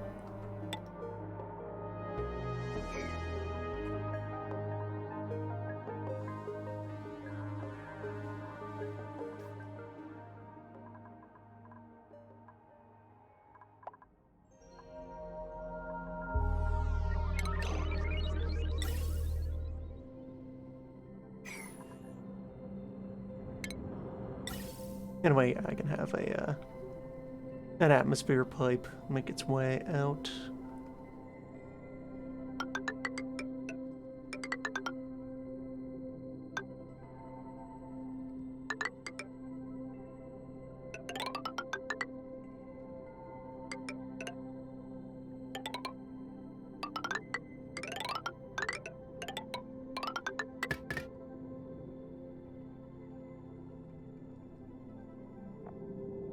Provide nicely for that.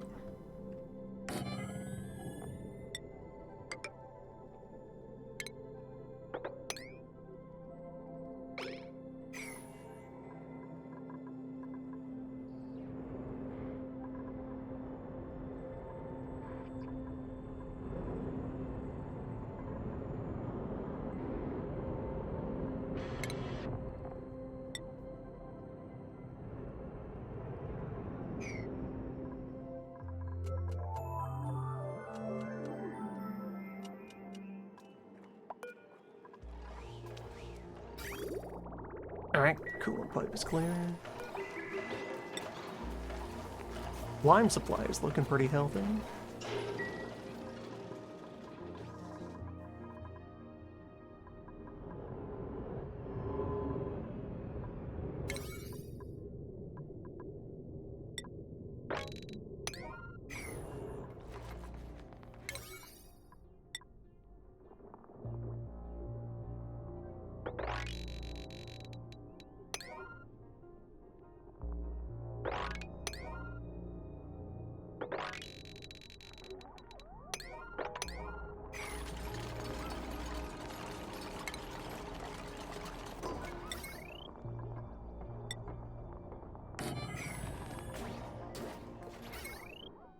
Okay, we have hookup to the indoor battery.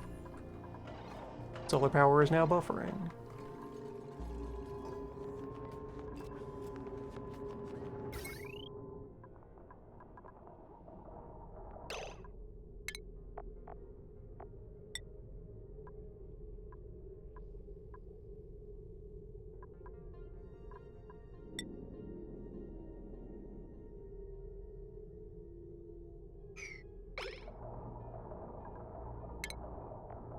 The reason I can't connecting plate there. Are other kinds of utility not allowed to go where the joint plate is? Yeah. All right.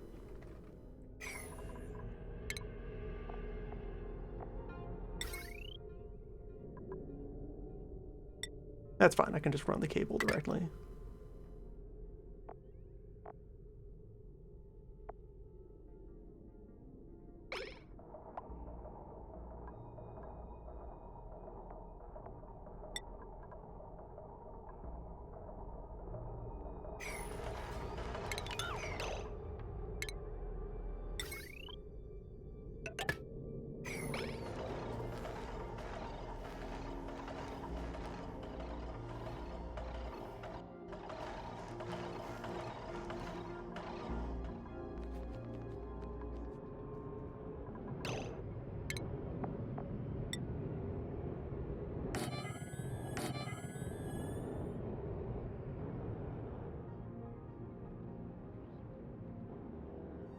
That might be enough width to catch all meteors that would go to the scanner.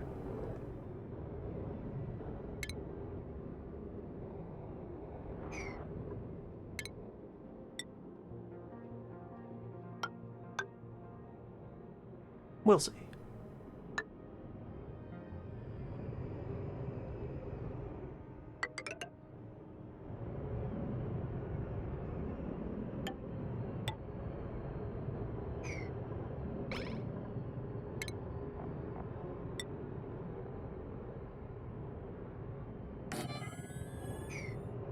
And now we have a measurable unit of progress for building up on the surface.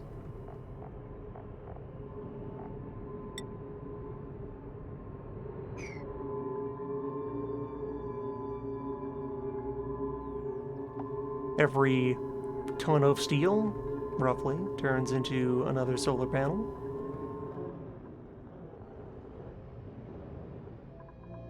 This is a power of crystals. Okay, so we have 37% scan quality, 6% overall network scan quality off of this one scanner.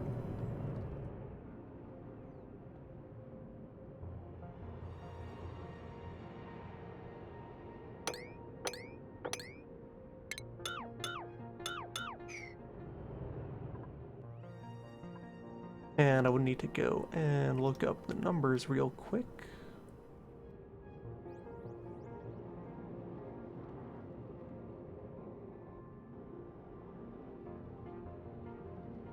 For how much scanning quality you need.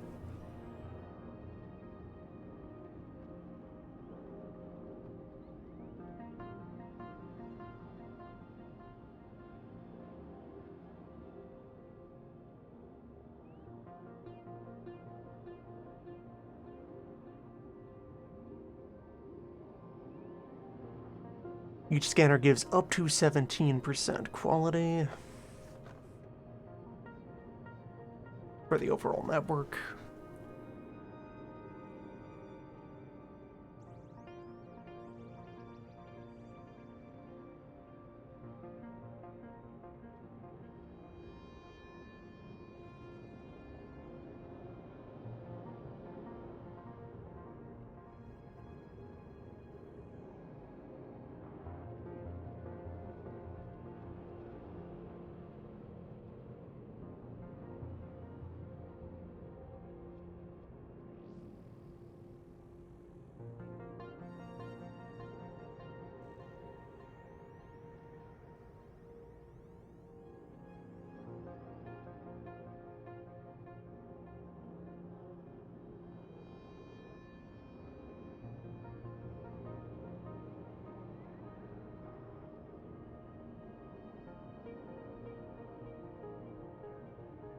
Each percent of network quality is 2 seconds off of the maximum lag for detection, which starts at 200 seconds.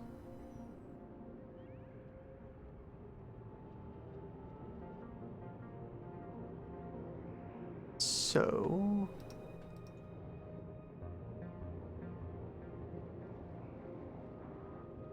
when we consider that a bunker door needs 39 seconds to close.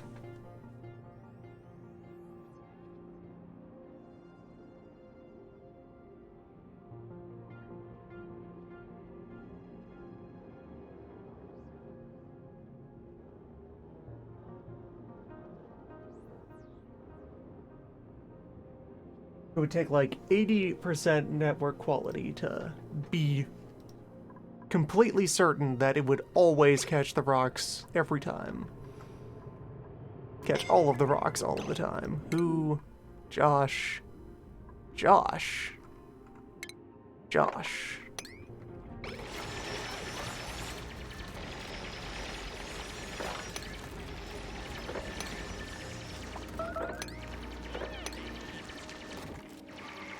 Josh? Well...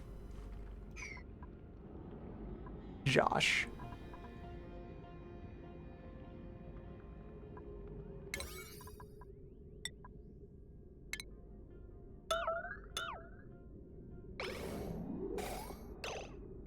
Josh.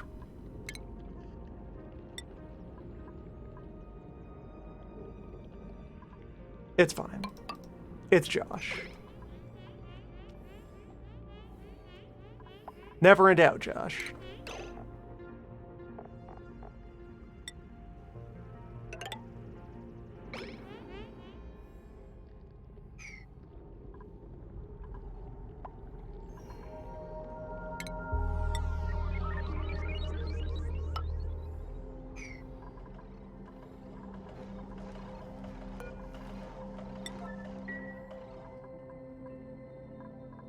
Got a healthy crop of solar power.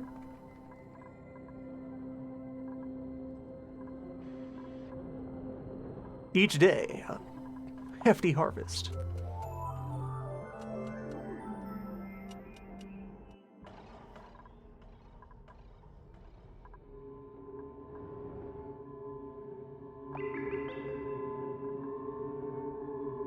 And I could probably improve the quality of this dish by just lifting it up closer to the barrier. I could be more sure that it is free of the sand.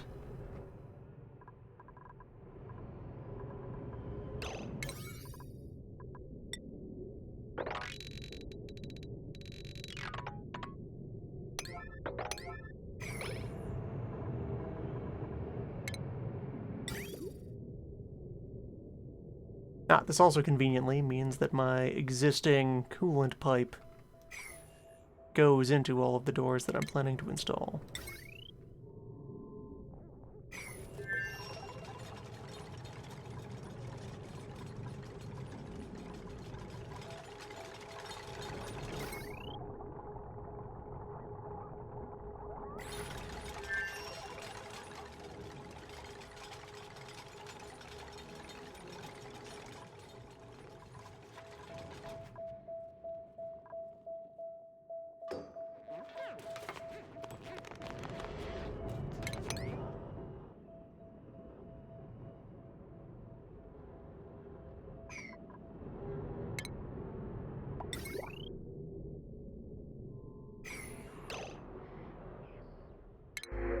Sound of the printer firing up to deliver more metal.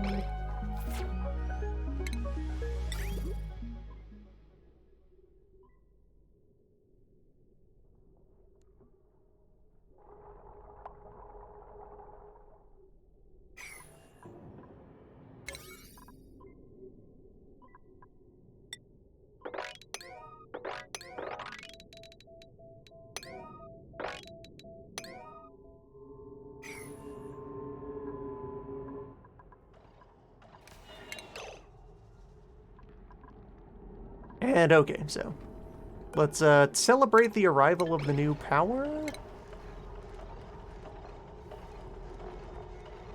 by making it one of its first jobs to run the airlock.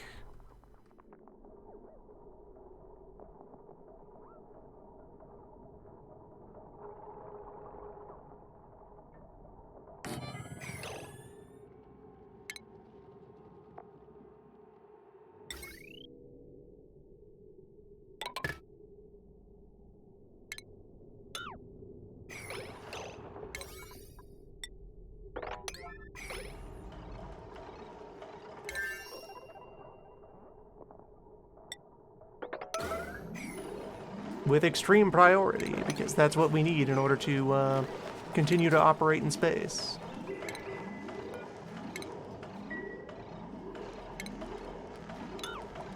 I'll keep this battery around as a local buffer friend.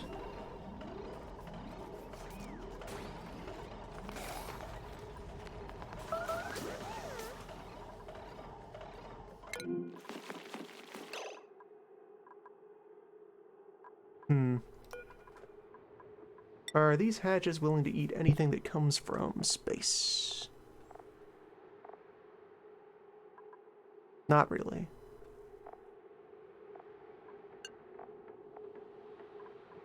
Although in this case, it's not that we've run out of the material I was feeding them, it is that the dupes have been very busy.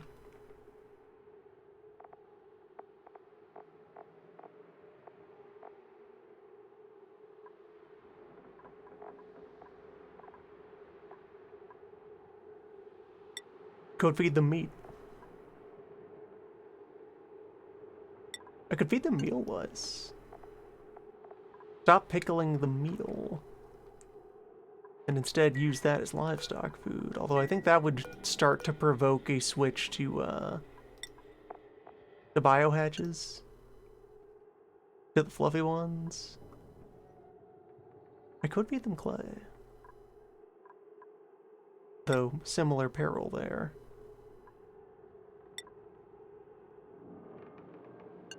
Then again, maybe I want biohatches instead of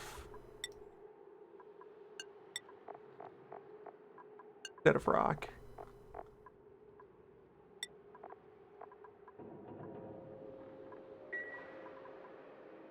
Probably I just want fewer hatches overall right now.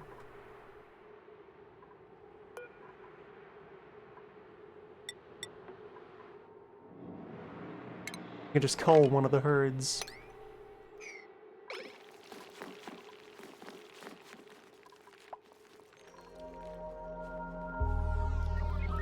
And the crabs are clearly a successful starvation ranching beast. They can take advantage of their physics-defying ways.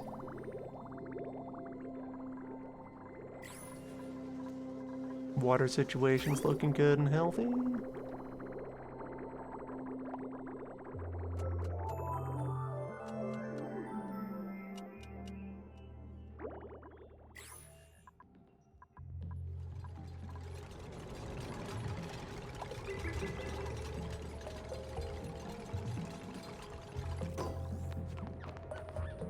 That scan quality is also with the,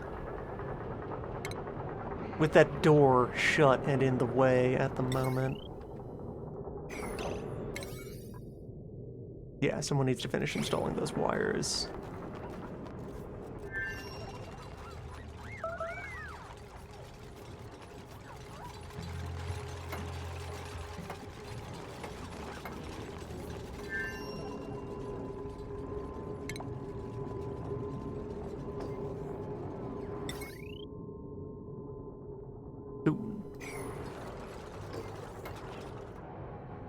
So.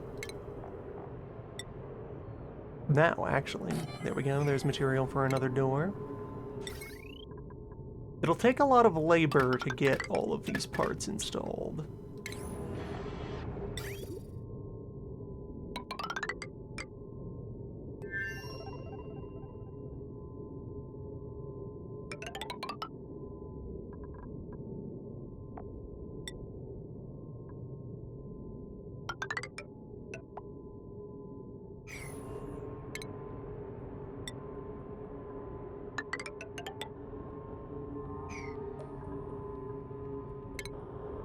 But all the foundations are there.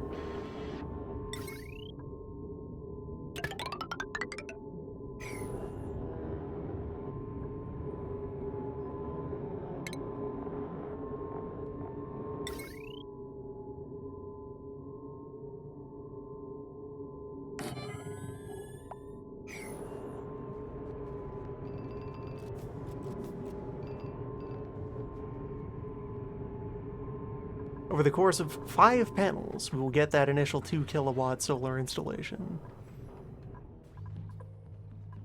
And the batteries are loving it.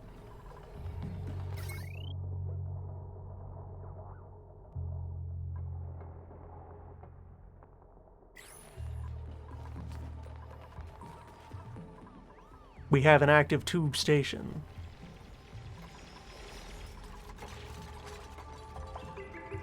We may yet be tubing.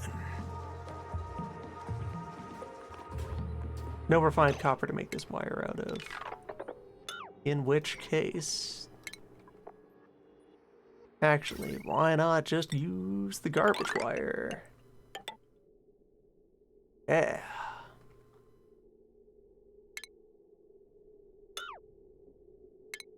Okay, let me sever that. Sever that, sever that. That.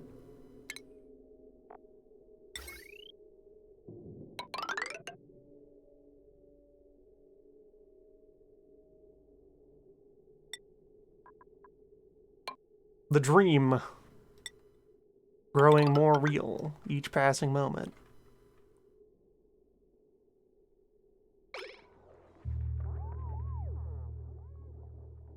And then eventually we'll just drive that right down into the industrial sector. Suddenly have real power. Since, yeah, this big wire is ready to go all the way down to... It's not directly tied to this tube, but it could be.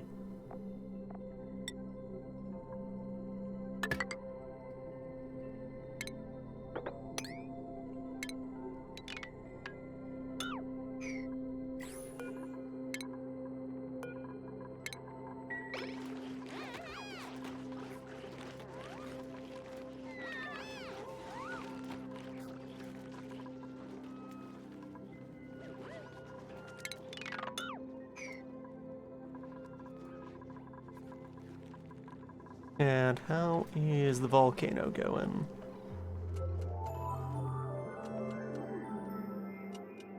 Still 500 degrees.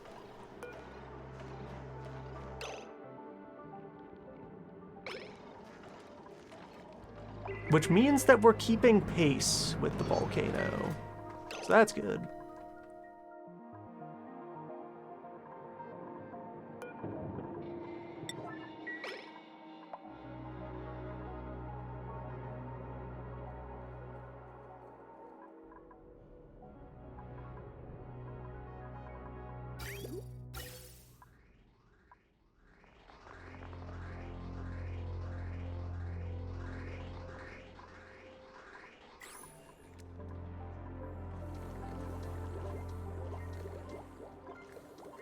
Yeah, lung is running at full power. Water supply is backing up nicely. This time with very hot water coming into the swamp farm. Where it is now too hot. Nice. Nice, we did it. The swamp is warm. All right.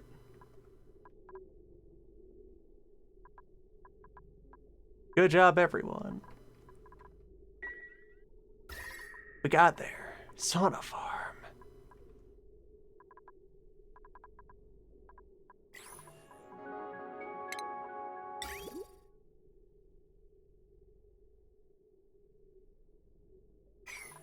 Oh, these old water jugs finally emptied. Nice.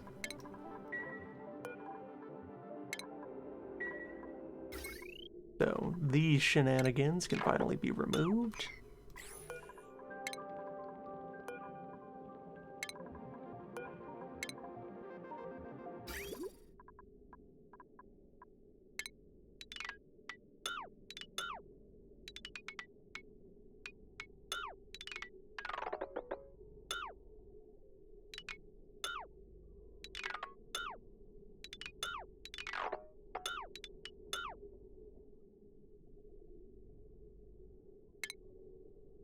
And then, yeah, this pipe will go back over here.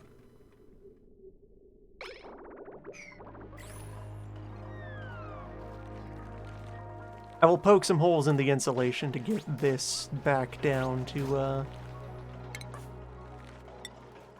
usable swamp heat levels.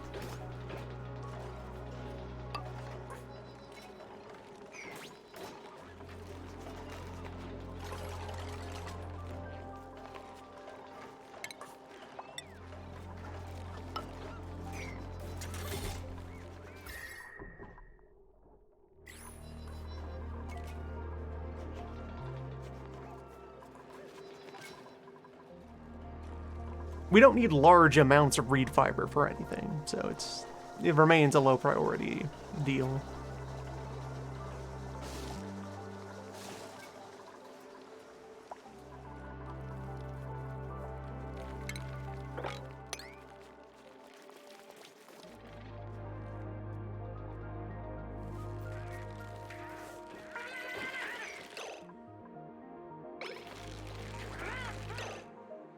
Oh wait, did these get wrangled instead of, murdered? Oh, they got wrangled because I said that this was no longer a, because auto-wrangle surplus is on.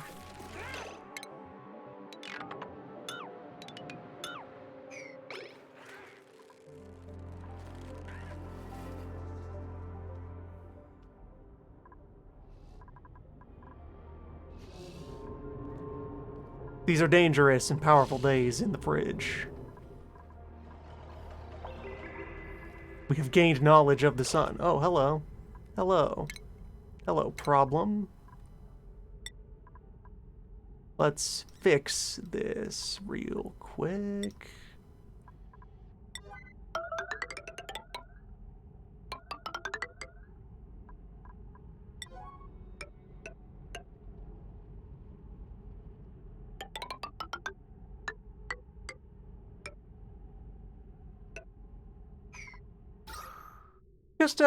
Just a bit of the void. It's fine. We have plenty of air pressure.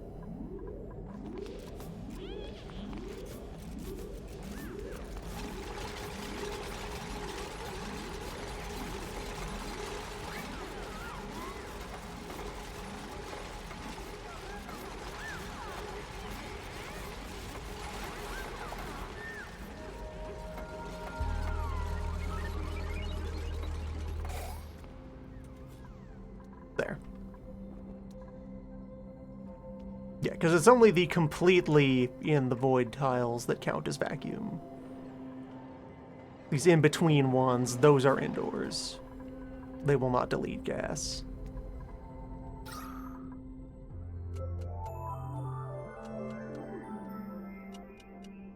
Atmosphere retained.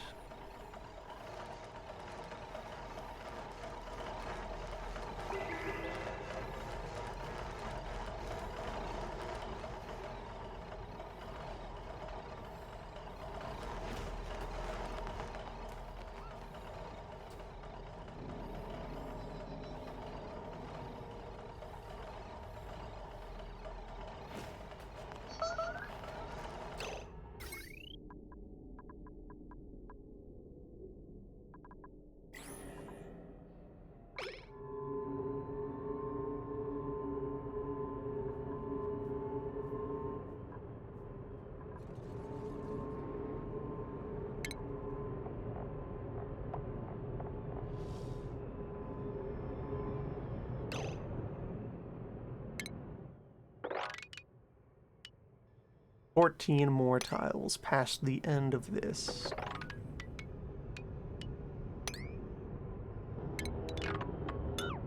This right there, that is where the end of the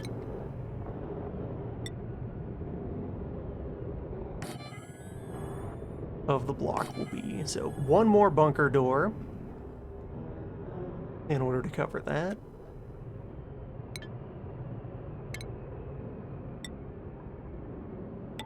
We have all the diamond we need for the windows.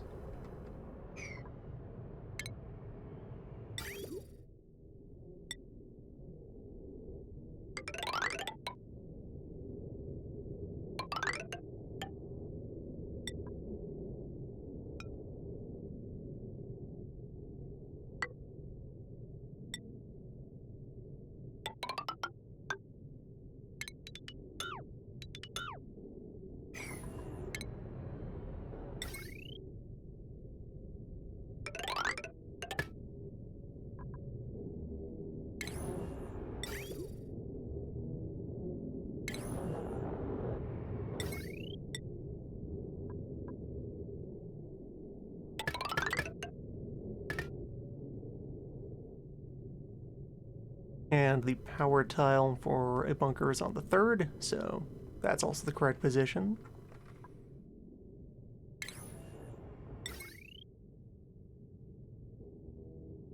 The automation tile is the last, so that needs to go just slightly further.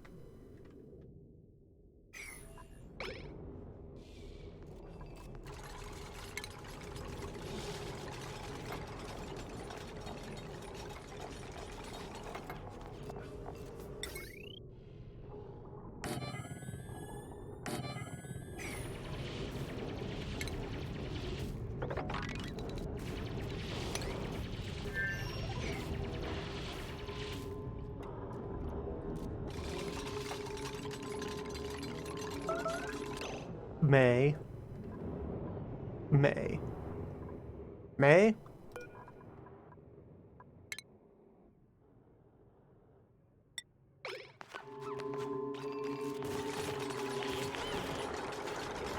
That is a tool you have, to just reach in there and give them a boot when they are about to make a manageable mistake.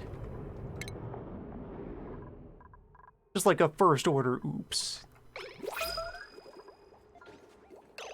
Yeah, we still have some wild swamp plants growing in the foundry anyway. Take that dirt. It's free dirt.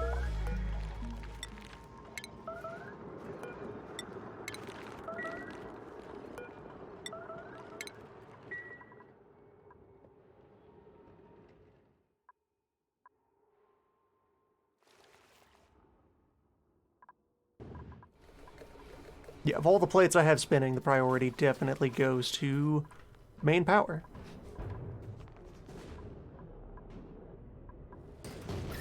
And its large one-time cost.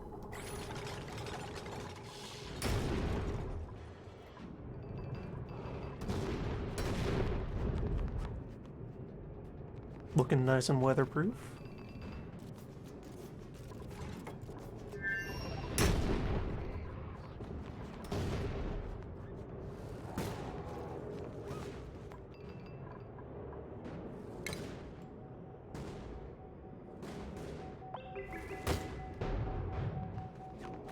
Oh, and like the lines for visibility for the dish actually start like up there.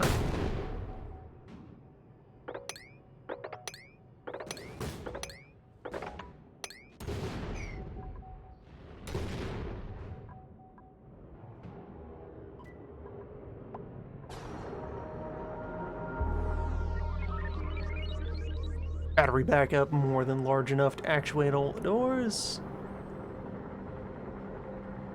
So we just have to deal with the issues of shoveling off the snow. Every time.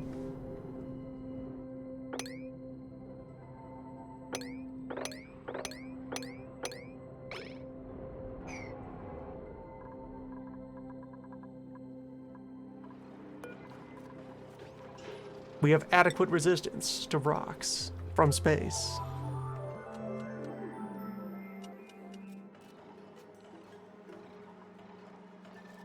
Space rock is used for all the things regular rocks are.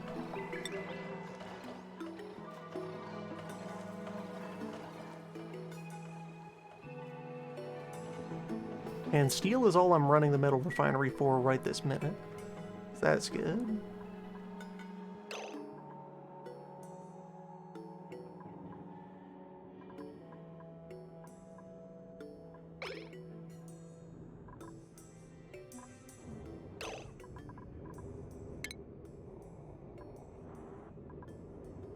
What if I just start looking at space before even throwing anything up there? What could be in this space? We just don't know.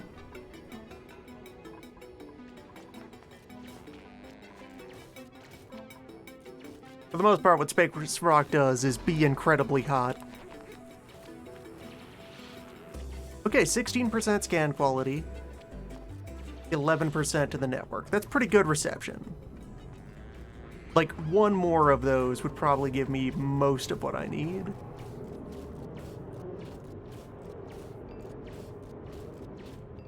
And yeah, it just takes a quick little zap to clean the roof. It's nothing. Stress levels overall are pretty low. Morale capacity is quite high. It will get higher as more people are able to spend all of their time either at work or at home through the power of the tube.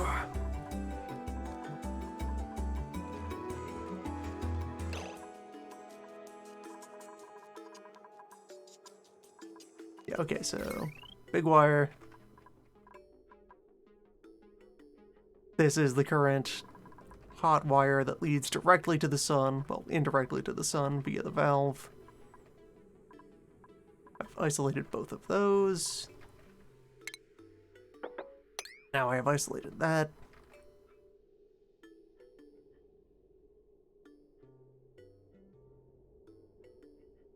And I have much more than 2 kilowatts of industrial machinery down here. But the valve is protecting them.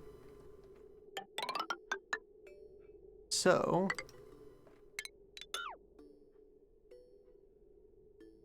allow that connection. Now this tube station will be hooked up. That time arrives.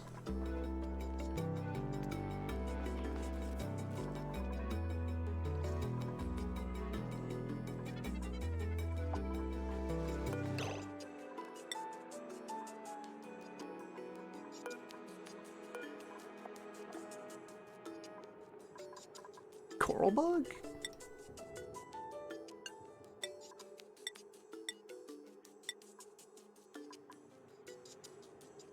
When did I get advanced lamp?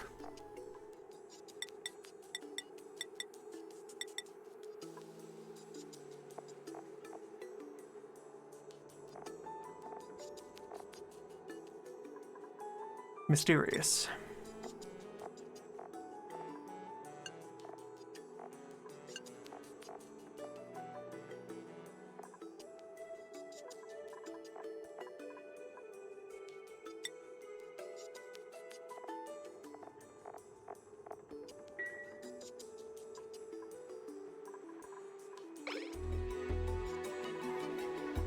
They can eat sandstone for a while. That's reasonably abundant at the current time. And let's see, some stuff that comes in from space. We get filtration medium. We get iron. There are several dog eggs laying around. Someone has food poisoning. Tube confirmed.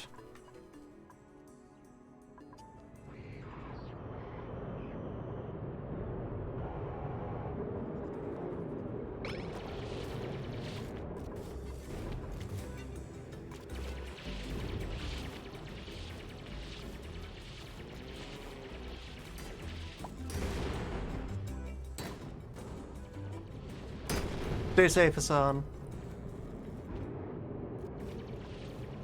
The weather is a bit rough.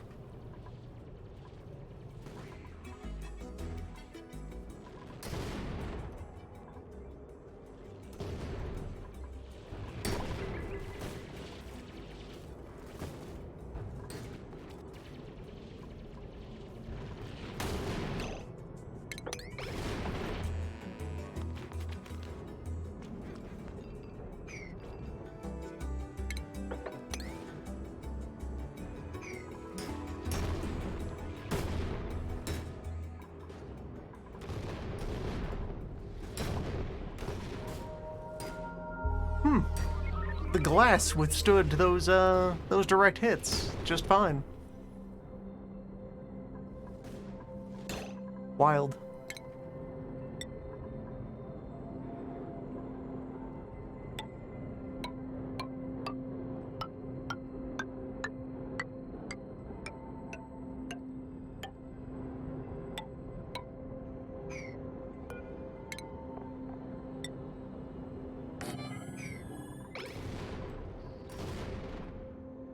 And nothing has gotten around this door yet, so that seems like it's a healthy enough overhang to protect the scanner right now.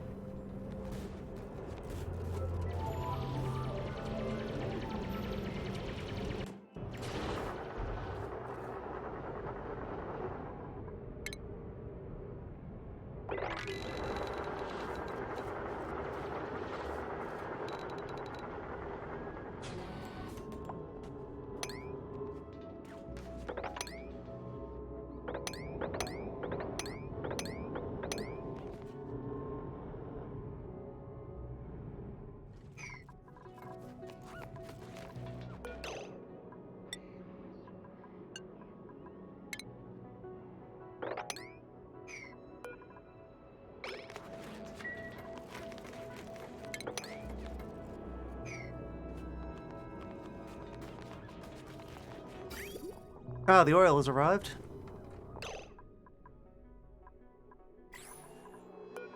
Good to see that.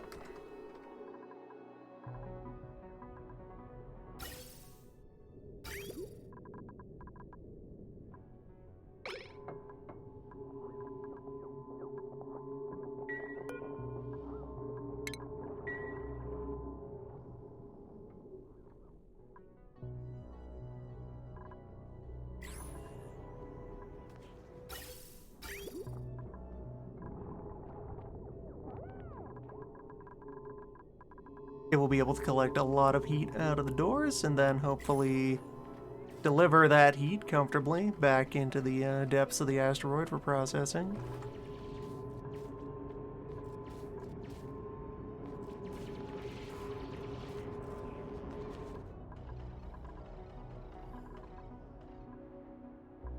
Probably create another tube station that's like all the way out here.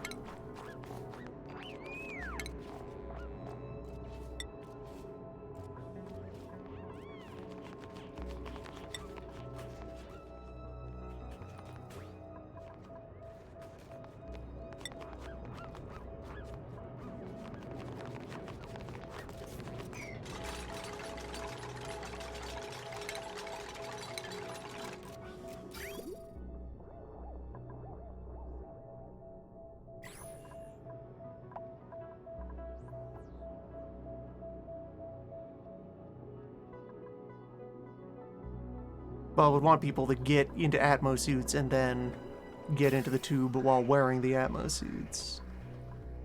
Would be the way to do it.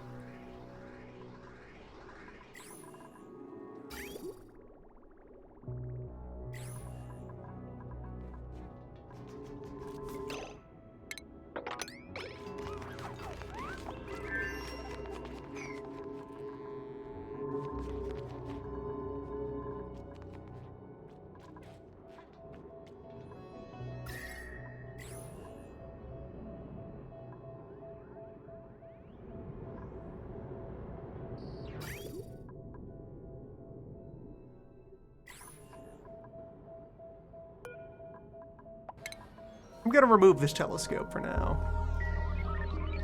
Until I start actually trying to research the space, it's not doing anything. And I clearly need to give it a more temperature-controlled environment. It's very delicate.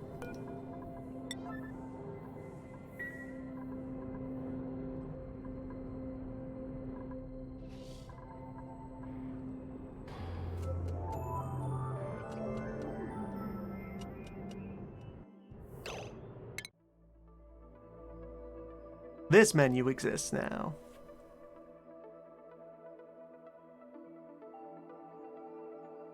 Space.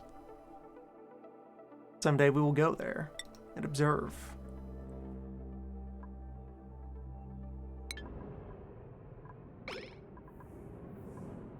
And collect? Who knows?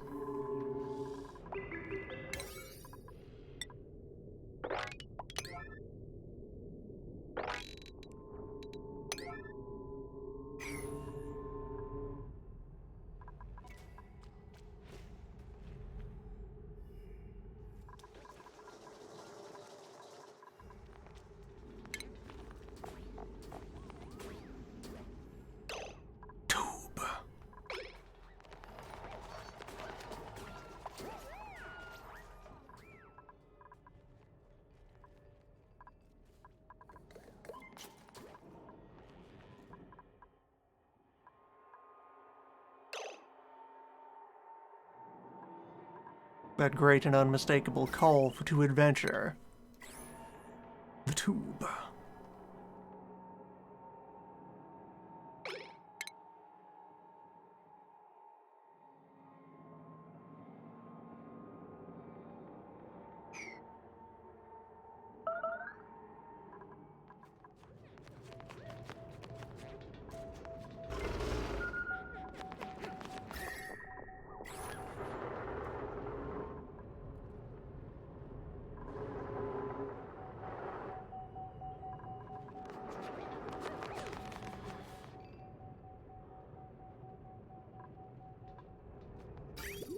Yeah, we'll see how the thermal profile of this place looks once the coolant is actually moving around.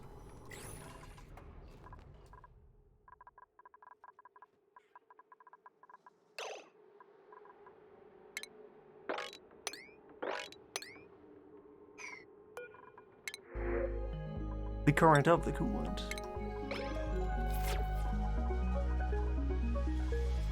And when it's time to go into the deep,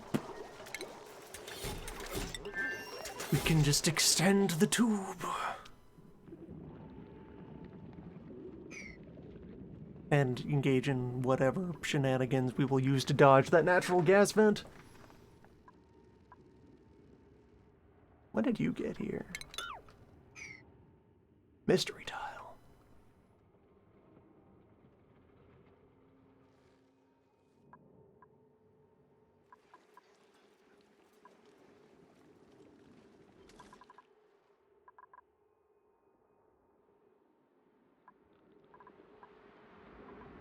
Alright, we got a healthy supply of infectious stink water. Tube is in, wire is in.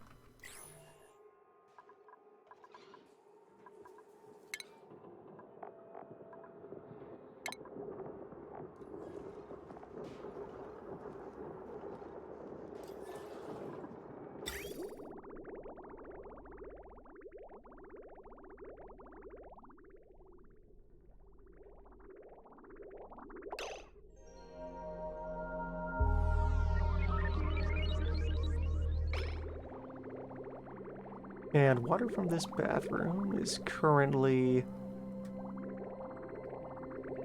yeah, just waiting to join the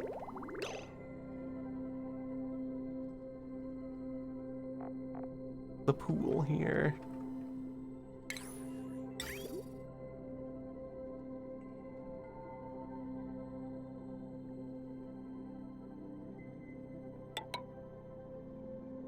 What if I redirect you to these plants?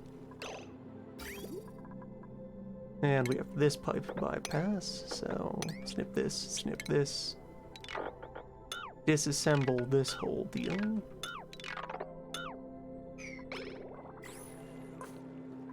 They'll cool off at some point.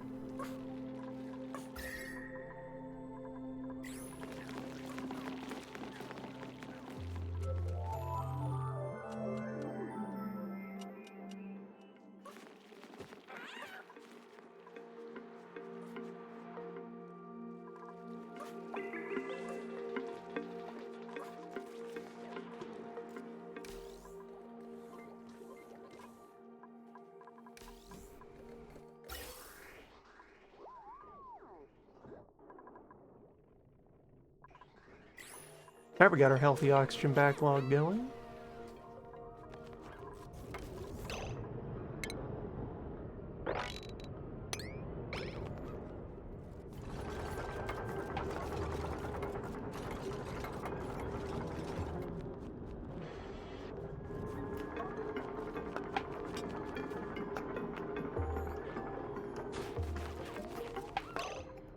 Would anyone like to also clean the roof?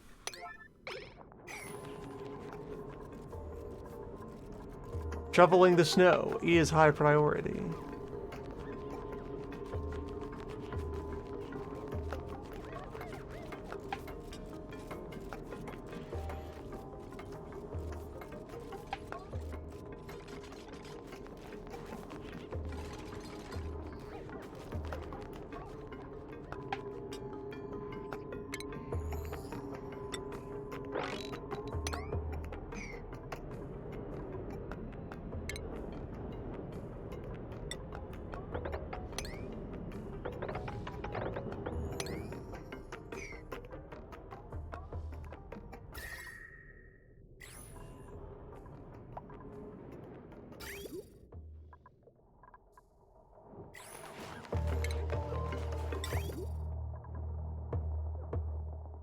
Right, so to make sure that the cooling portion of this works as well, I need to metal coat some of this.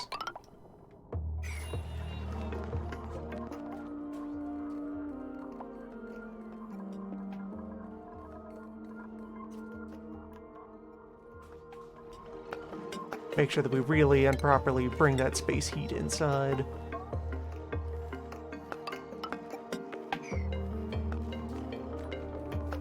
Preemptively capture this brine.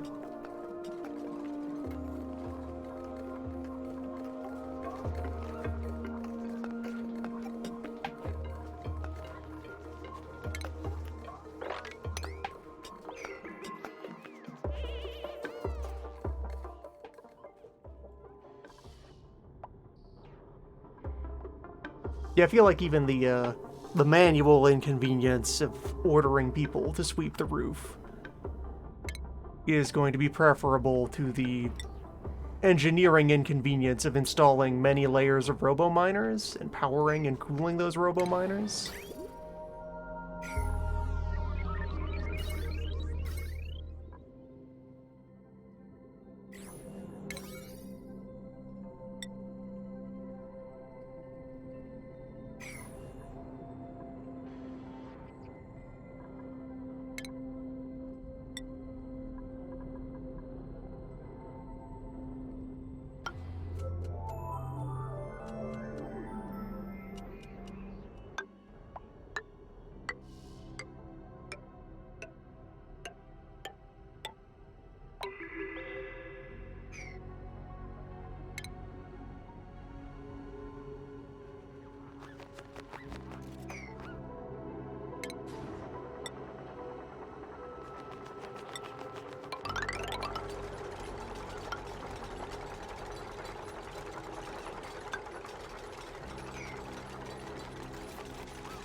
Alright, so now this wire has still a safe amount of machinery on it that will remain safe after the next 240.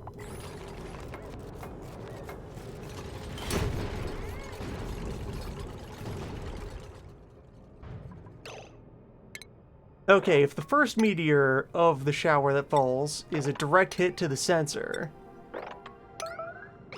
before it had time to react, then it will not send the signal that says the weather is bad.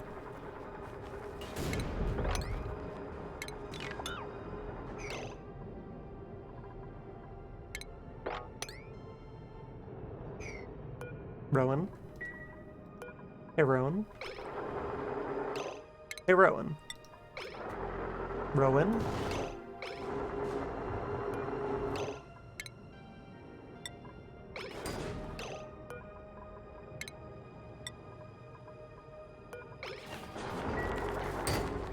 Just having a think.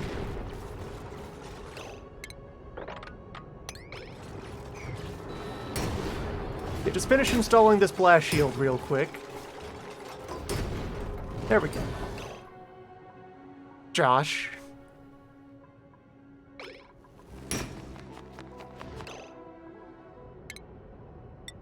Well, now you're stuck outside in the rain, Josh.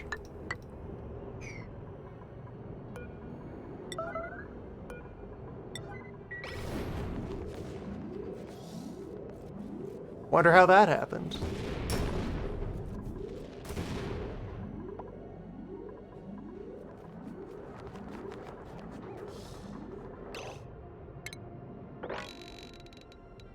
Well, Josh, now you get to clean the snow before it falls through. Or you get to just stand there waiting for the doors to reopen. As you might.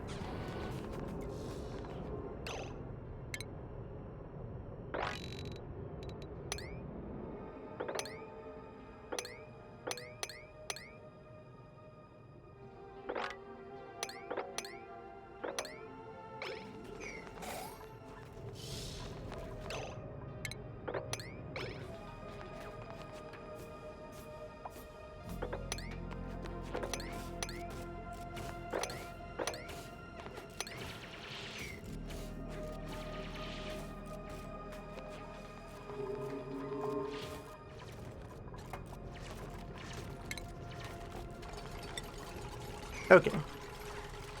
While we finish building back up to this initial 2 kilowatts of solar, I can put in some bunker tile that will form some of the visible physical reference points that make up this structure, and make sure I keep its shape consistent. So, the scanner.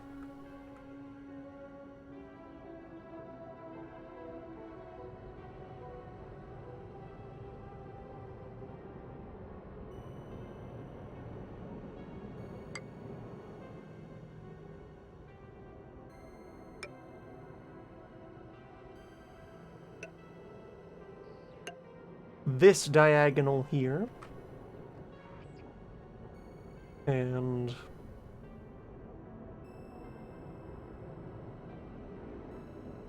yes, I had it right. Previously, this diagonal here.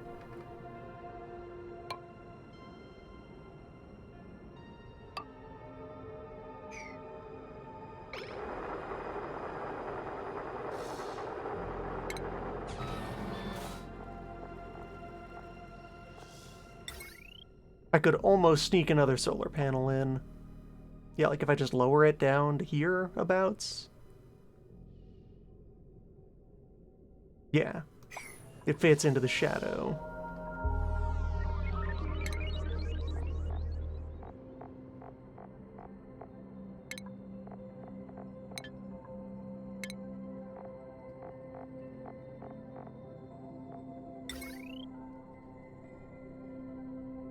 Yeah, so further panels could go there and there, under their own protective hoods. It'll call for some rewiring. It'll call for creating a proper breaker system so that I can split up the wires that are going to the doors. Make them all fend for themselves properly.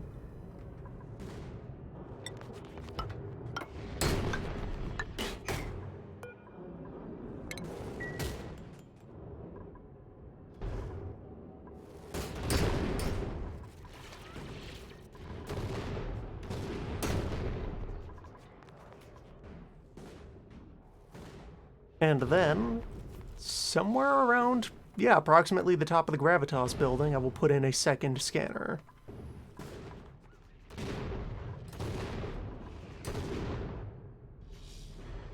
So if it lived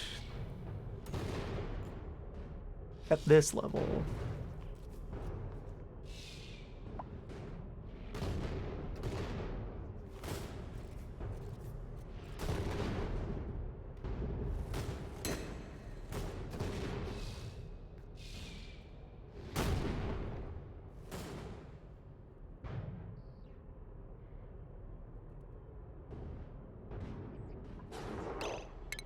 yeah, let me just make sure that it would be a clean number of solar panels along.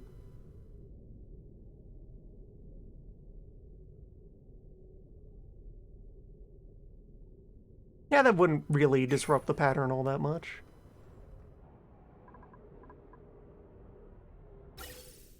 And a liquid circulating tube. Right, more of that hasn't been built because, that's a lot of weather.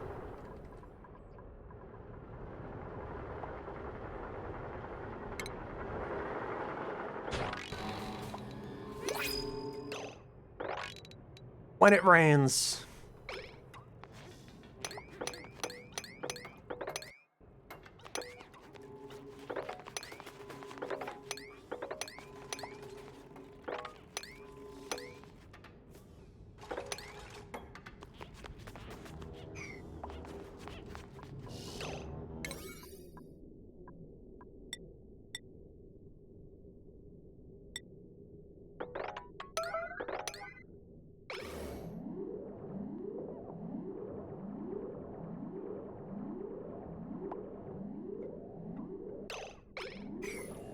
You alright there? Josh? Oh, you have allergies. You're sneezing.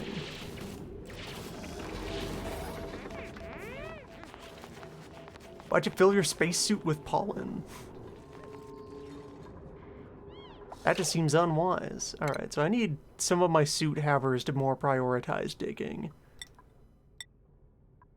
And more of my folks in general to prioritize digging.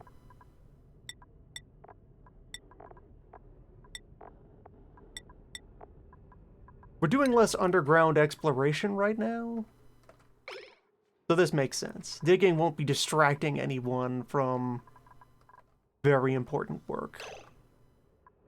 Digging is the very important work.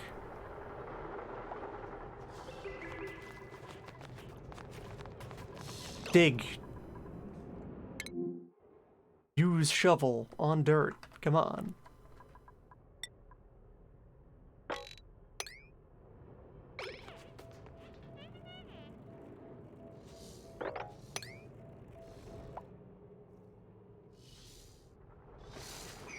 The power. Let's hold on. How did that... Voles. Mischievous dogs.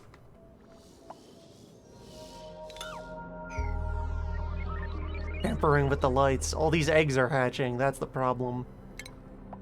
We need dog eggs.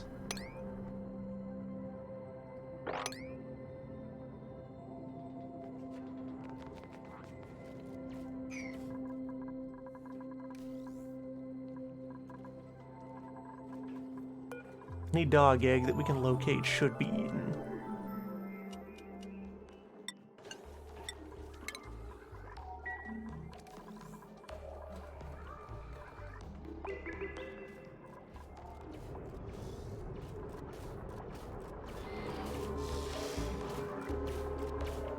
Do more of these just fall out of space? Or were these buried in the crust, waiting to be found?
Ooh, they wiggling.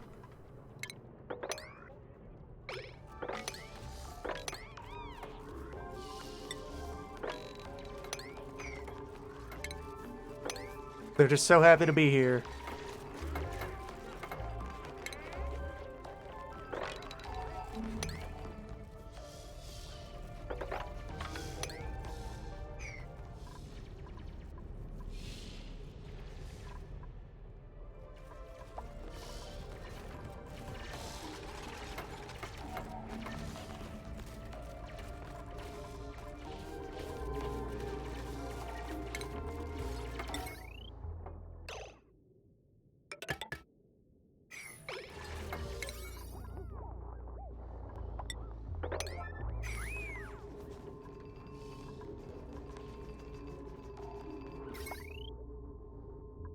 Despite the various setbacks and sidebacks, thing is working.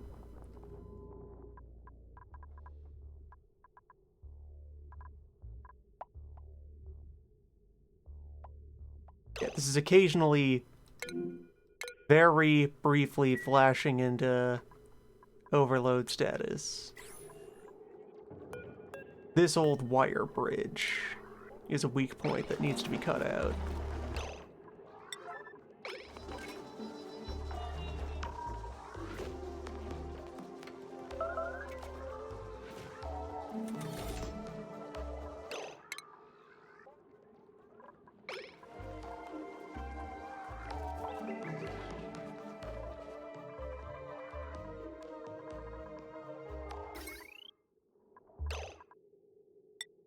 Switch that to a nice lead conductive wire.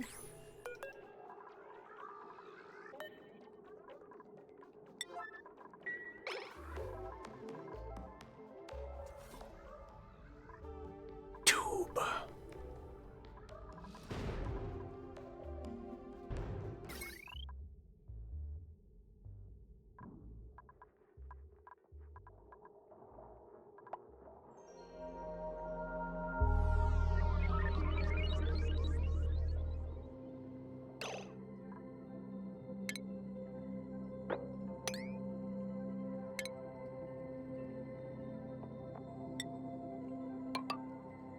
Alright, let me tentatively throw wide the gates.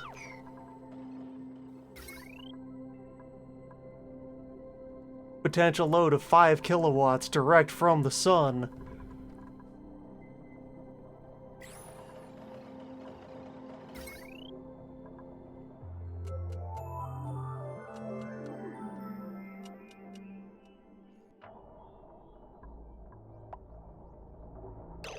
Hey, power valve, why aren't you going? Why aren't you cycling?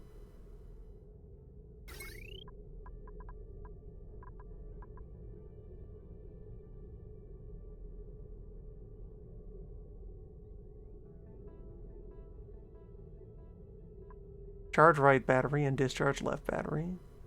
Then switch to charge left battery and discharge right battery. That's the loadout.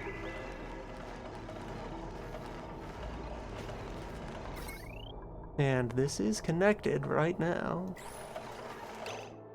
Oh wait, I didn't configure the signals on this.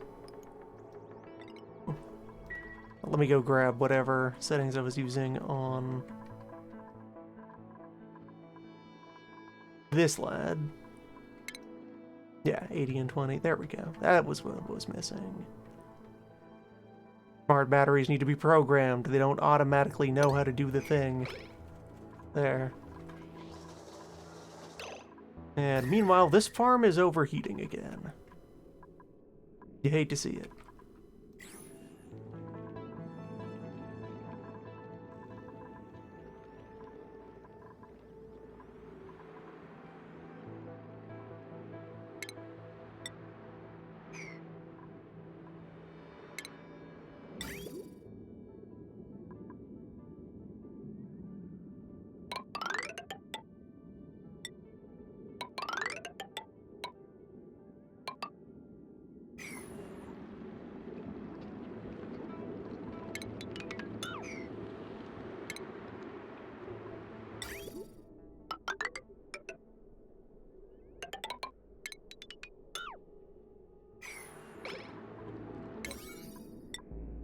fix up this tubing. Run this heatsink a little better.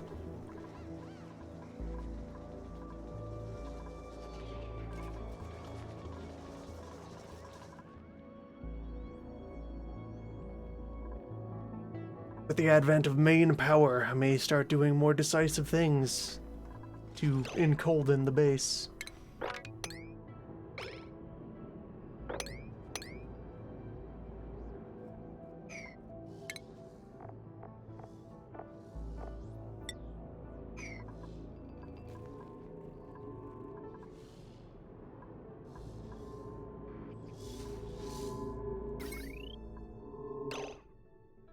What cut this?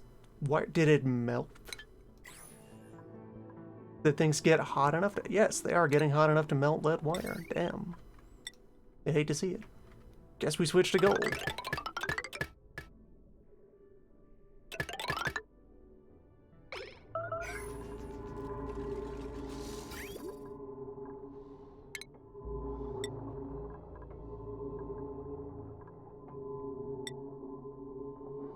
Copper pipe will hold up well. Alright, that other kind of pipe we have.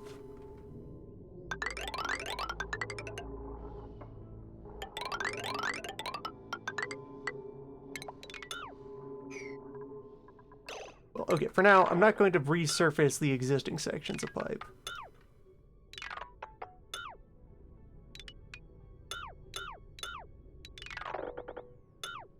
Just out of worries about leaks.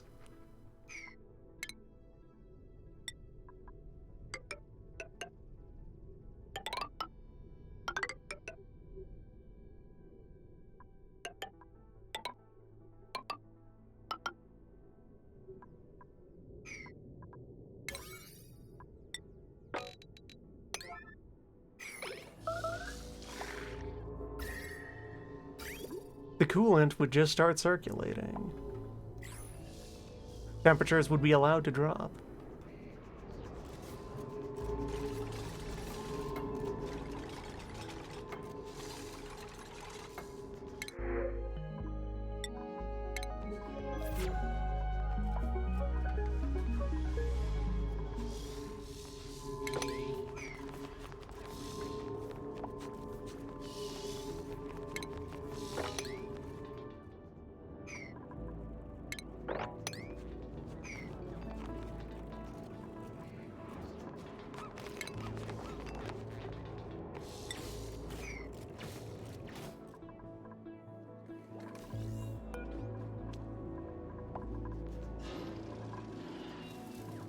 Steel mill is still trying to find time to do its thing.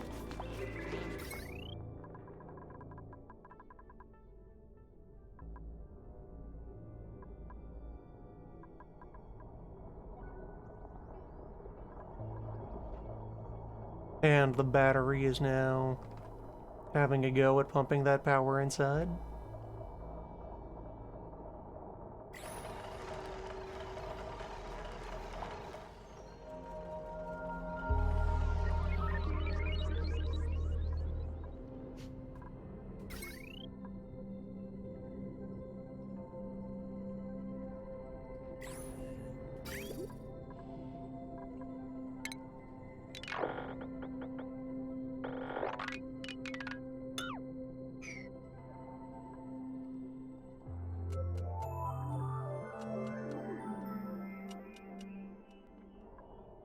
And we got cold oil ready to go in here.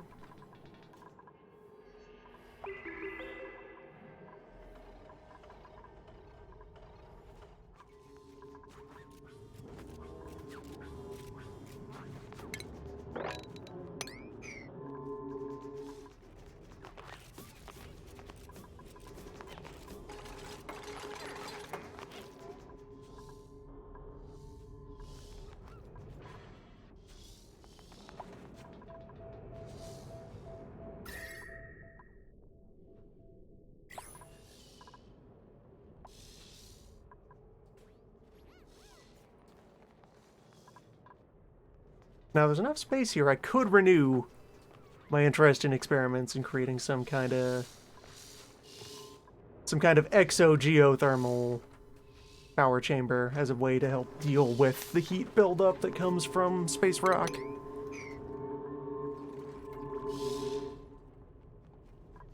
Of in the hot rocks and of out, etc.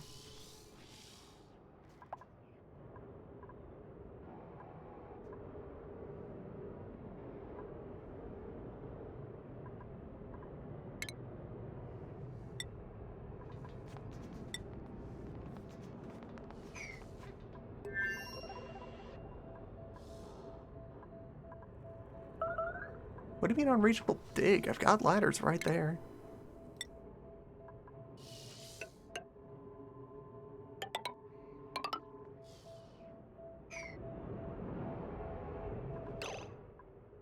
Okay, those were probably made complicated by the space weather, by the variable terrain.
Okay, the use of conductive wire in this role is causing problems.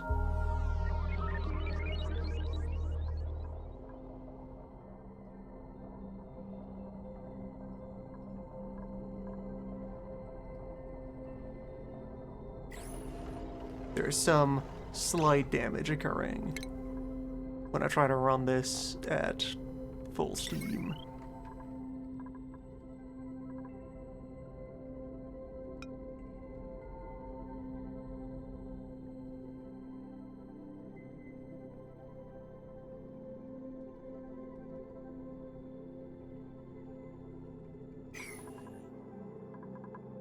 Now, rather than directly tying it to the industrial line,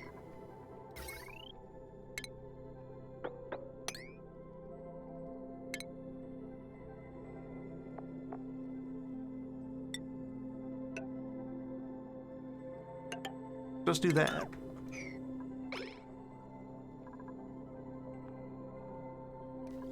Now this transformer will mediate.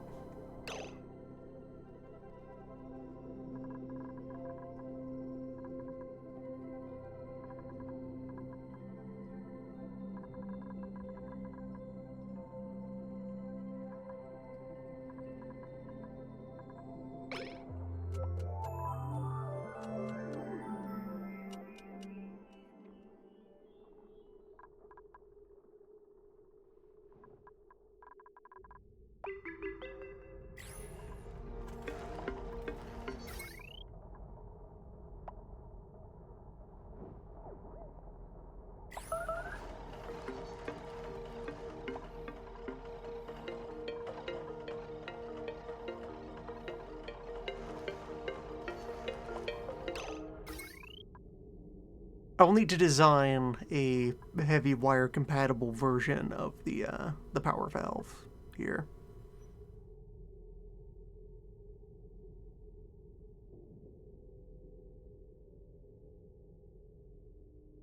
wiggle this around enough that I'm not worrying about wires overlapping.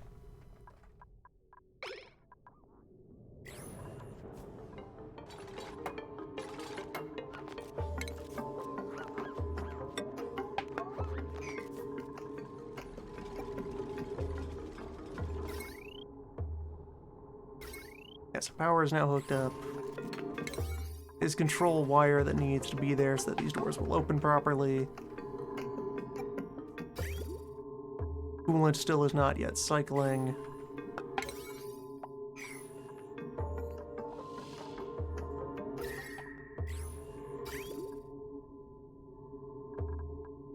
Which means the coolant is sitting there being dangerously hot.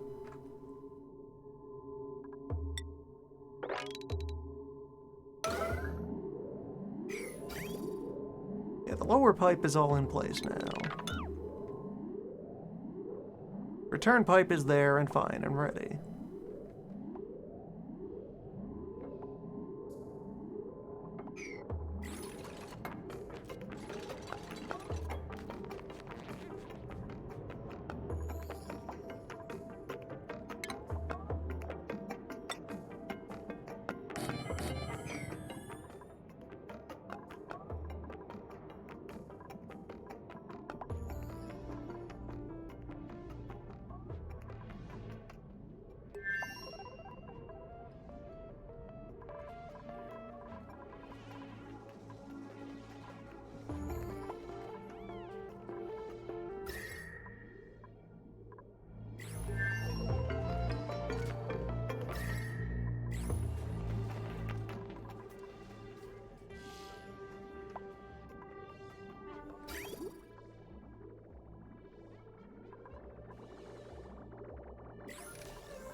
Definitely need to toughen up our water supply. That remains a thing to do.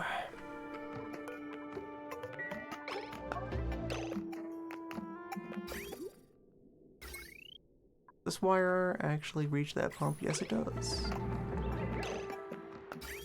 Which case, what? Because this pipe doesn't have any actual receiver to go to yet, so it doesn't operate. Understandable.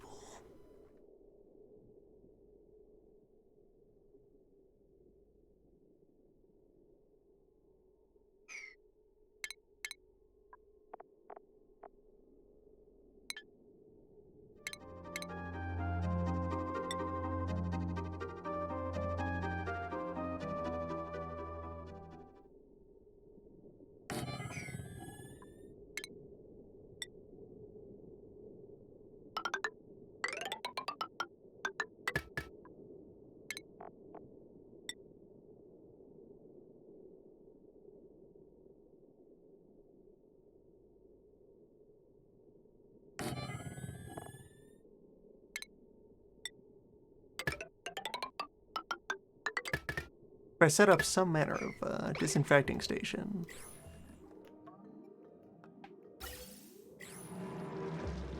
Alternatively, rather than viewing this as a potential water source, I could be using this as coolant.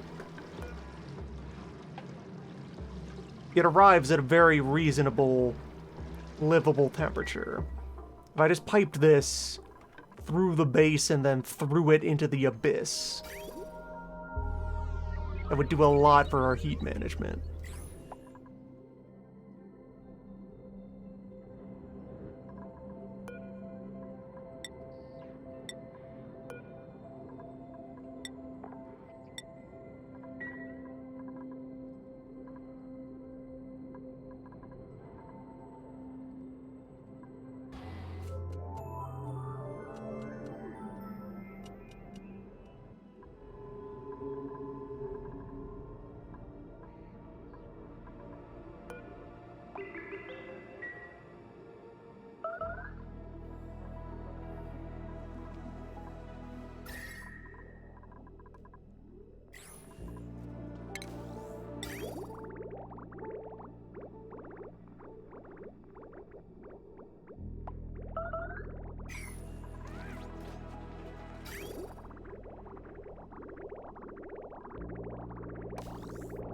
Could just have a conductive pipe that lifts sewage the full length of the base and then to the beyond.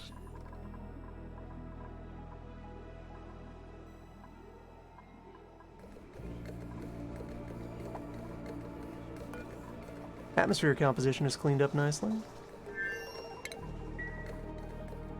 Got the chlorine out. Seems like we've bottled most of the methane.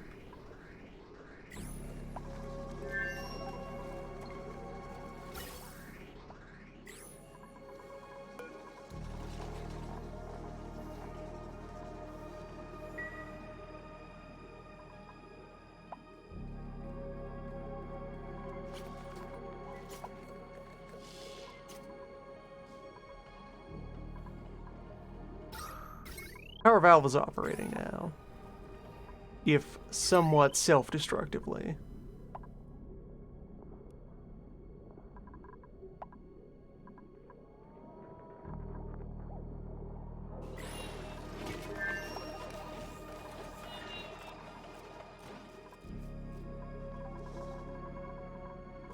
Sun.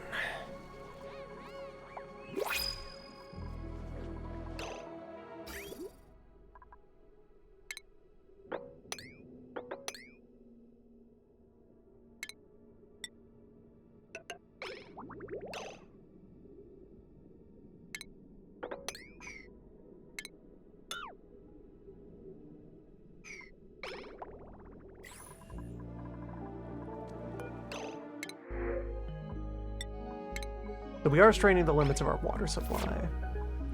That is one of the main perils upon us. We are relying on subsidy from glacier melting. That would be the main reason to want to prospect for even more water.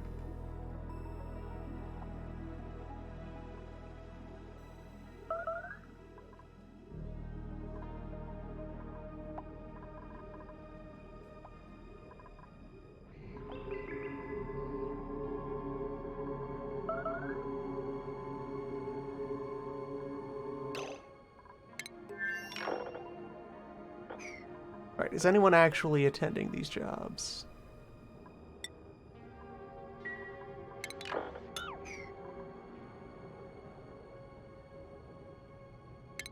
Pipe. Good pipe.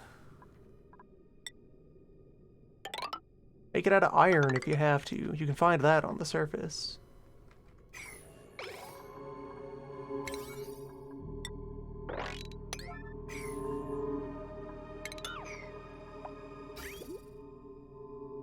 Did the automation wire ever go in? Also no.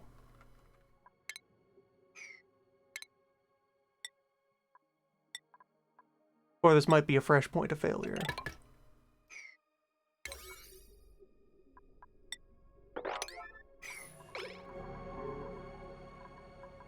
We should have access to everything. The stairs are not blocked. The Atmo suits are empty.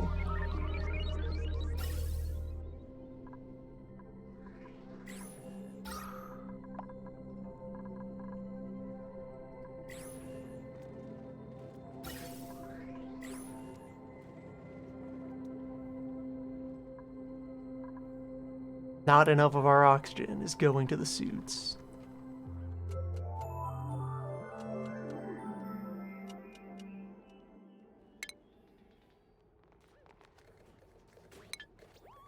A little bit is making it out, though.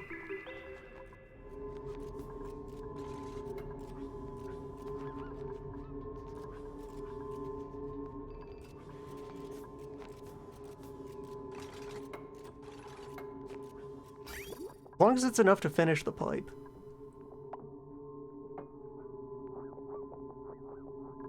Finish the pipe, finish the wire. Only a few tiles of work.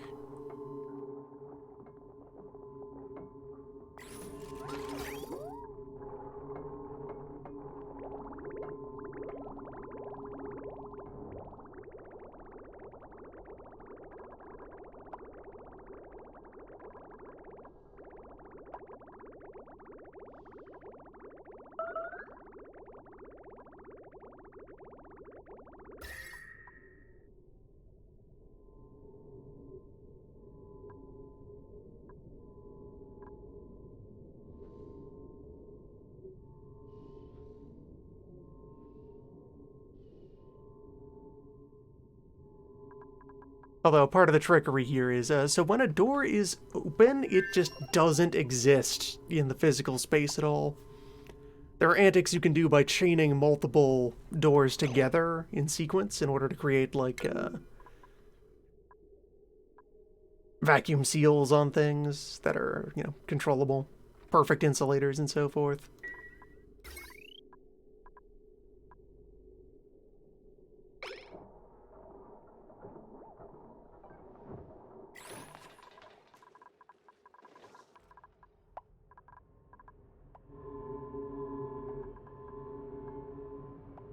So the doors can actually only be cooled off while they are closed. On which note, hey, look at that. Look at all the work this cold oil is doing. There we go, that's real cooling.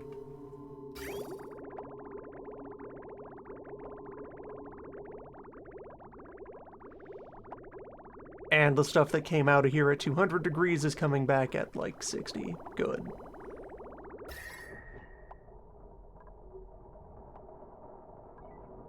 Question of what to do with this hot tube is, you know, one we solve later down the line.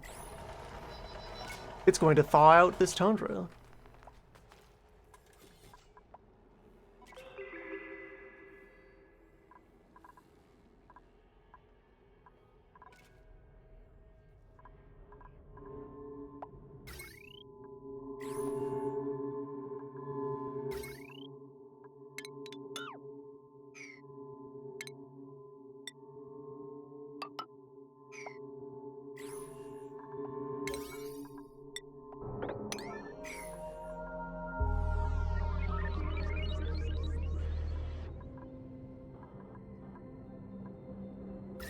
And as of like the second lap, the oil is now coming back at 30 degrees.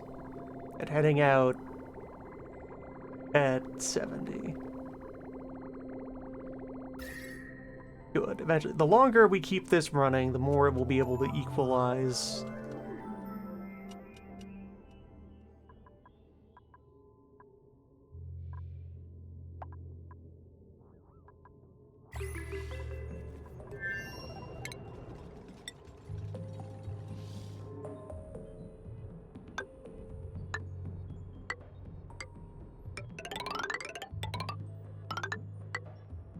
And for the sake of heat conduction, I'm going to connect a bunch of these together.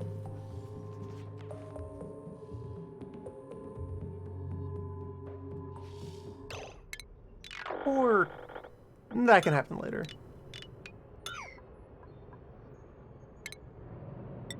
Finish raising this vertical one.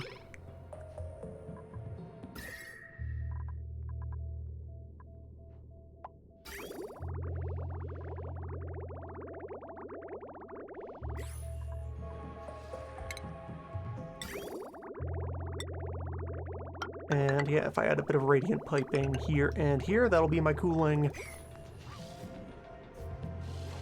for the scanner and the observatory when I set it back up.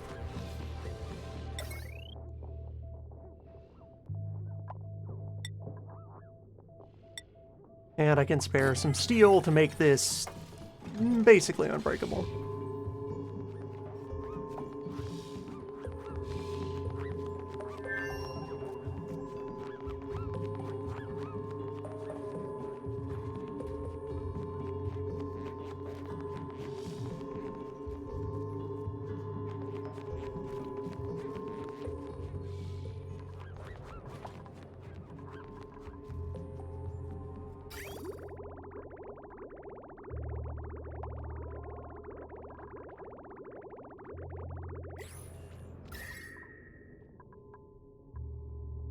These doors being hot, though, isn't a problem.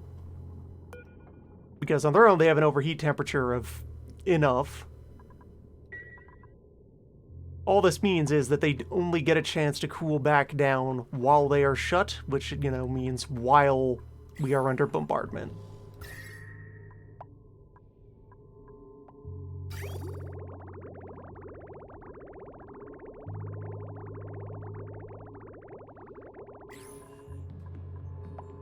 And as we extend the whole structure, I can just add more coolant. eventually probably break it up into like modules that are circulating their own fluids bit by bit.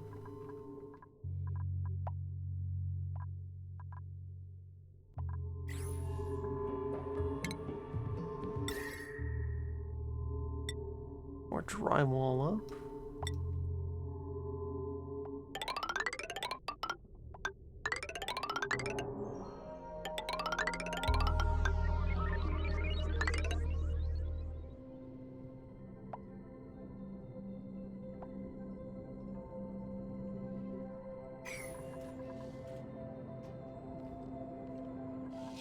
Very hot drywall over here.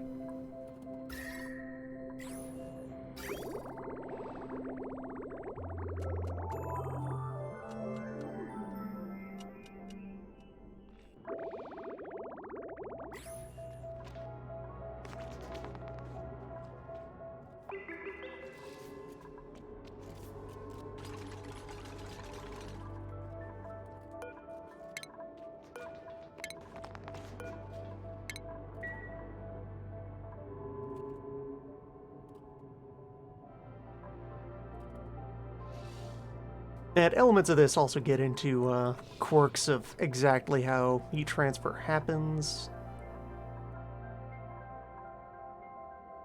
For some of these, the thing to do might be to like put a drop of liquid on the ground in front of them. And then they'll conduct well with that, and then that will conduct well with the pipes and the walls and what have you.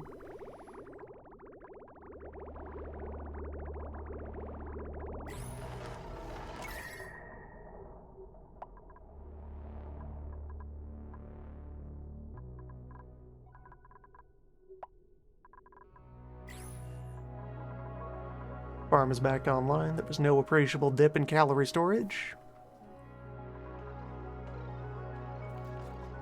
This volcano is still going strong.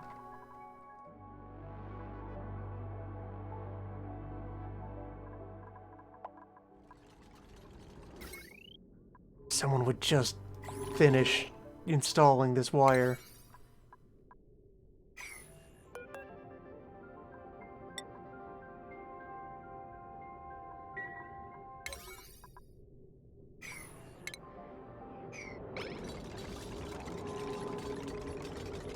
Can they not get at it while the door is shut?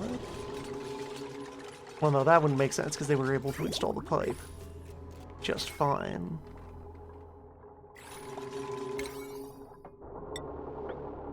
Someone do the thing.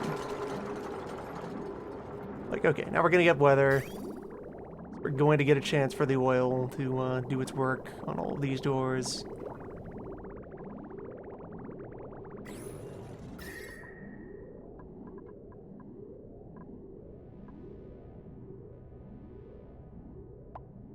Yeah, there we go. Immediately, drastically cooling off as the oil circulates through them.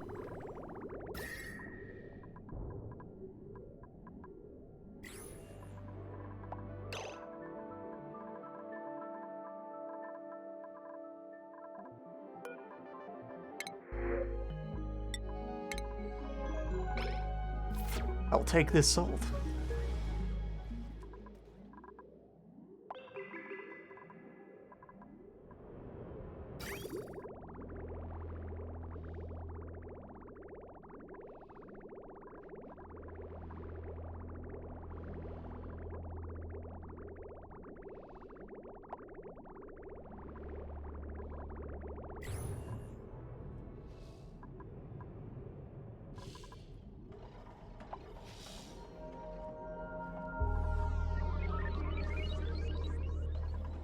Our very healthy battery backup that I can build more modules onto as we scale up.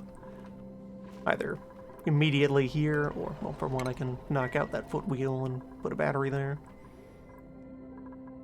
Or install similar stations further along the surface.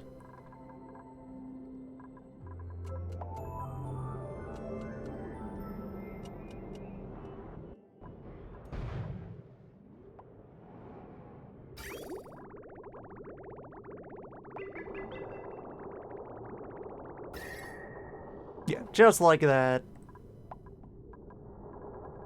The doors have mostly cooled off.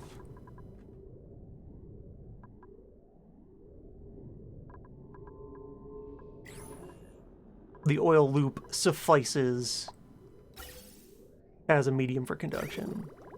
And even the lead piping can survive now that it's all actually operating.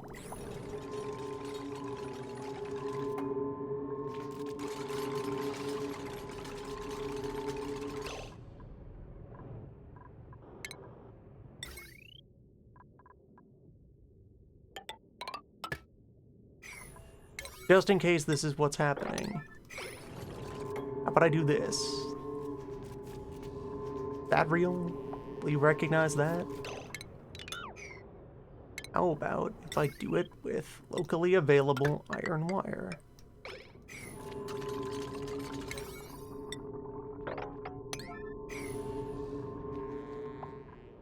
Substance you can just find laying around on the ground after every snowstorm. Grab you a handful.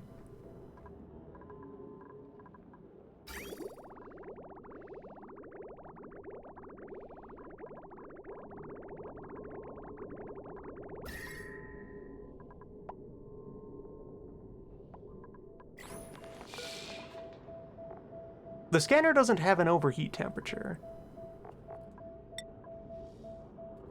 The only cooling it needs is to prevent it from actually melting,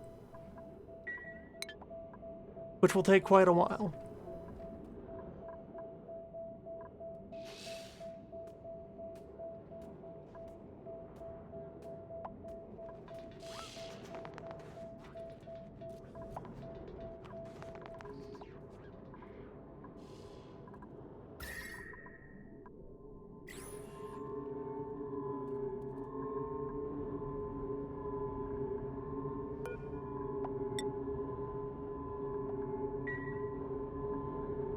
Okay, it may have been the door being too tough for them to reach inside of. Yeah, meteors come in at like 300 degrees or so. So they couldn't create an environment hotter than that. The scanner is safe. The scanner doesn't require active cooling. And the telescope, then, will be similarly robust.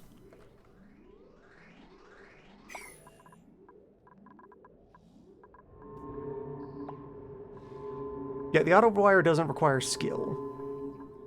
Anyone can install auto wire. The problem was physical access to that cable.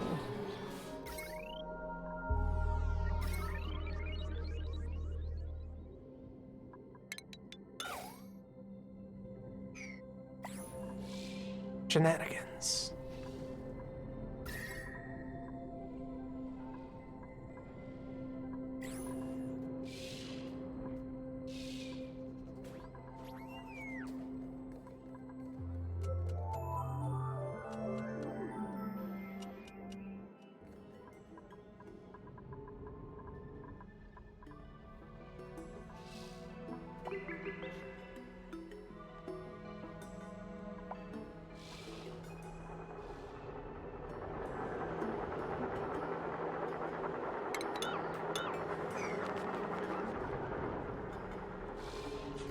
Full power.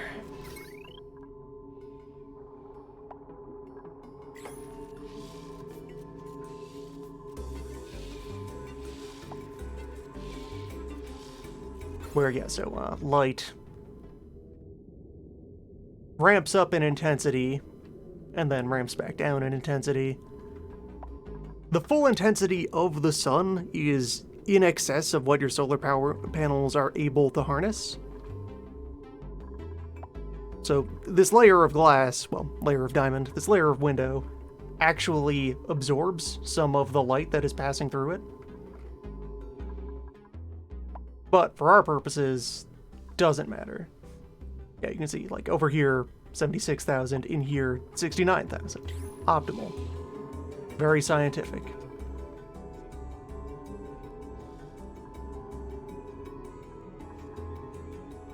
Yeah, the difference these make would, like, shave off a bit of performance during the ramp up and ramp down, start and end of the day.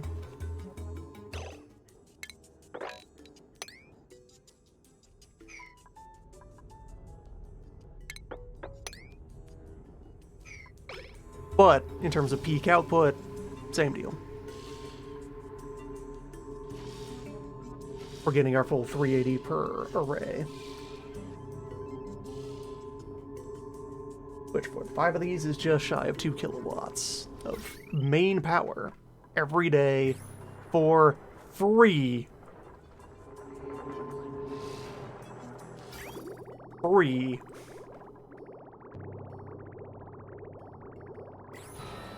It's free power forever from space.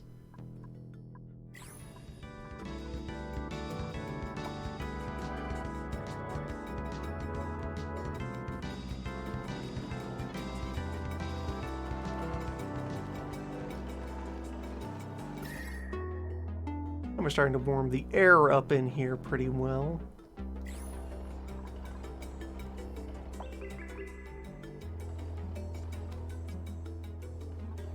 That will eventually make its way around. Free, weather permitting. Unlimited power.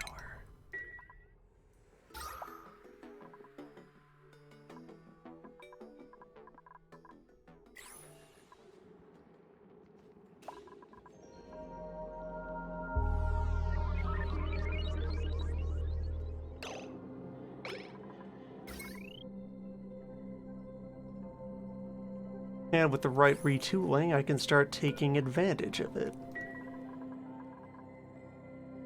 The hands-off more functions the base. Now that we've successfully gone up, we may yet go down. Mysteries abound. Deep in the fridge. Okay, so sometimes the snowfall is very heavy. The hot snow. The danger snow.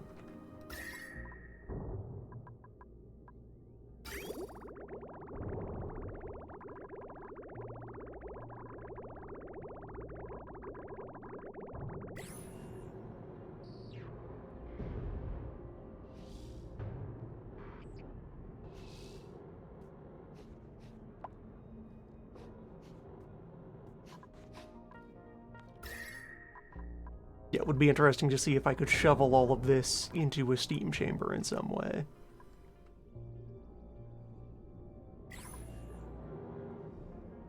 It's perfectly usable material. We have endless filtration medium now. This is many, many tons of space sand.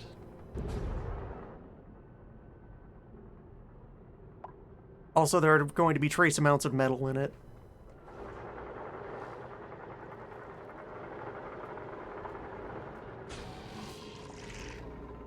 Just takes a bit of upkeep is all.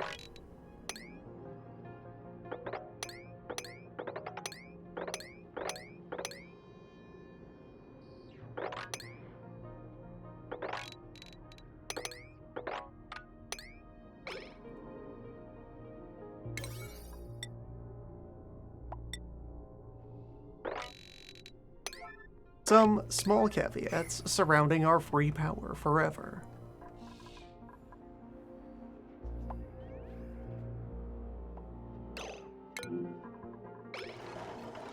Circuit overload warnings are happening as a quirk of our, Oh, hello! There's a little orphan stretch of wire here that was never upgraded. Someone patch that.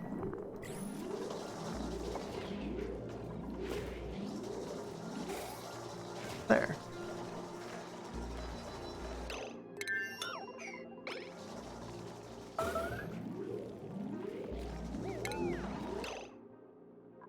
It is still also suffering overload damage for other reasons.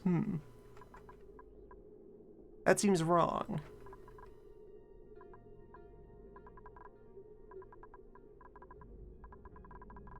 This is experiencing 1 kilowatt and does not have an outlandish potential load.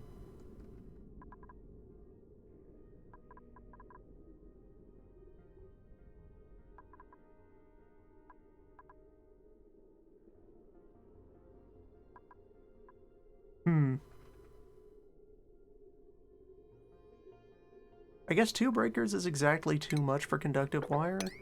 I'll snip this again. Leave it on the down low for now.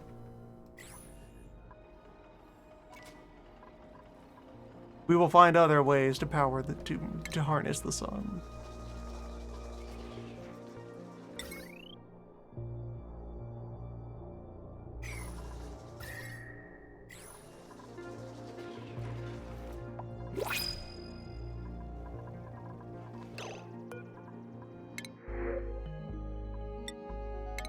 Print cat.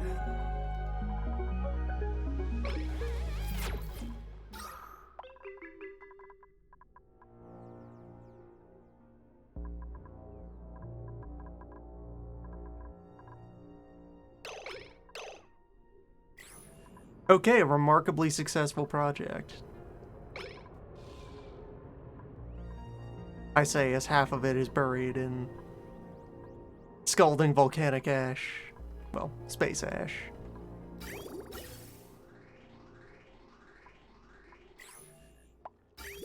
And we continue to suffer our water shortages.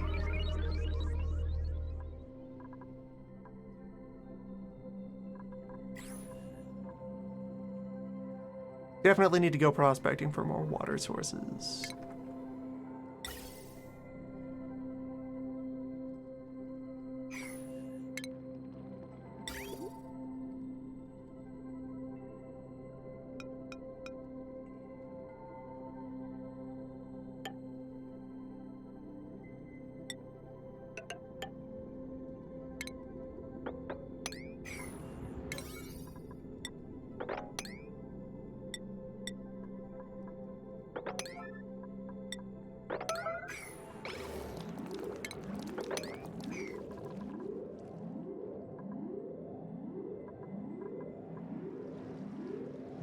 I have not built the barrier tall enough to contain the piss.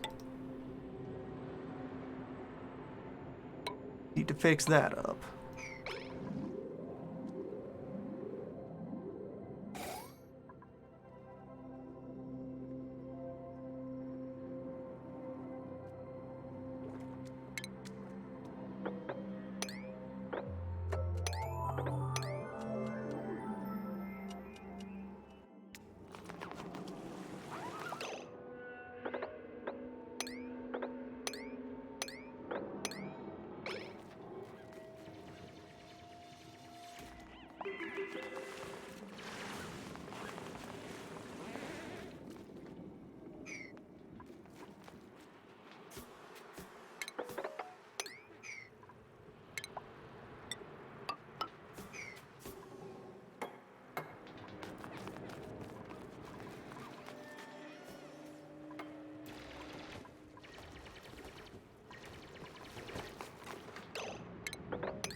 Alright. But yeah, remarkably successful project. Solared power.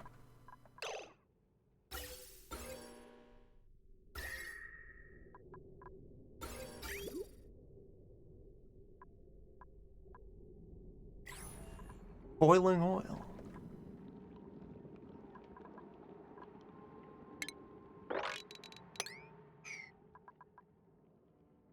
So next time, things to do. Open this volcano. Start harnessing that. Continue to maintain and touch up the first solar array.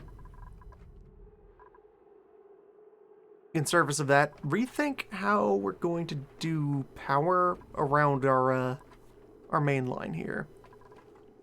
Set up some appropriate stations so we can just use regular transformers to pull stuff off of the big cable. Prospect for more water. / start purifying and harnessing the stank water that's clearly abundant here on Stank Rock.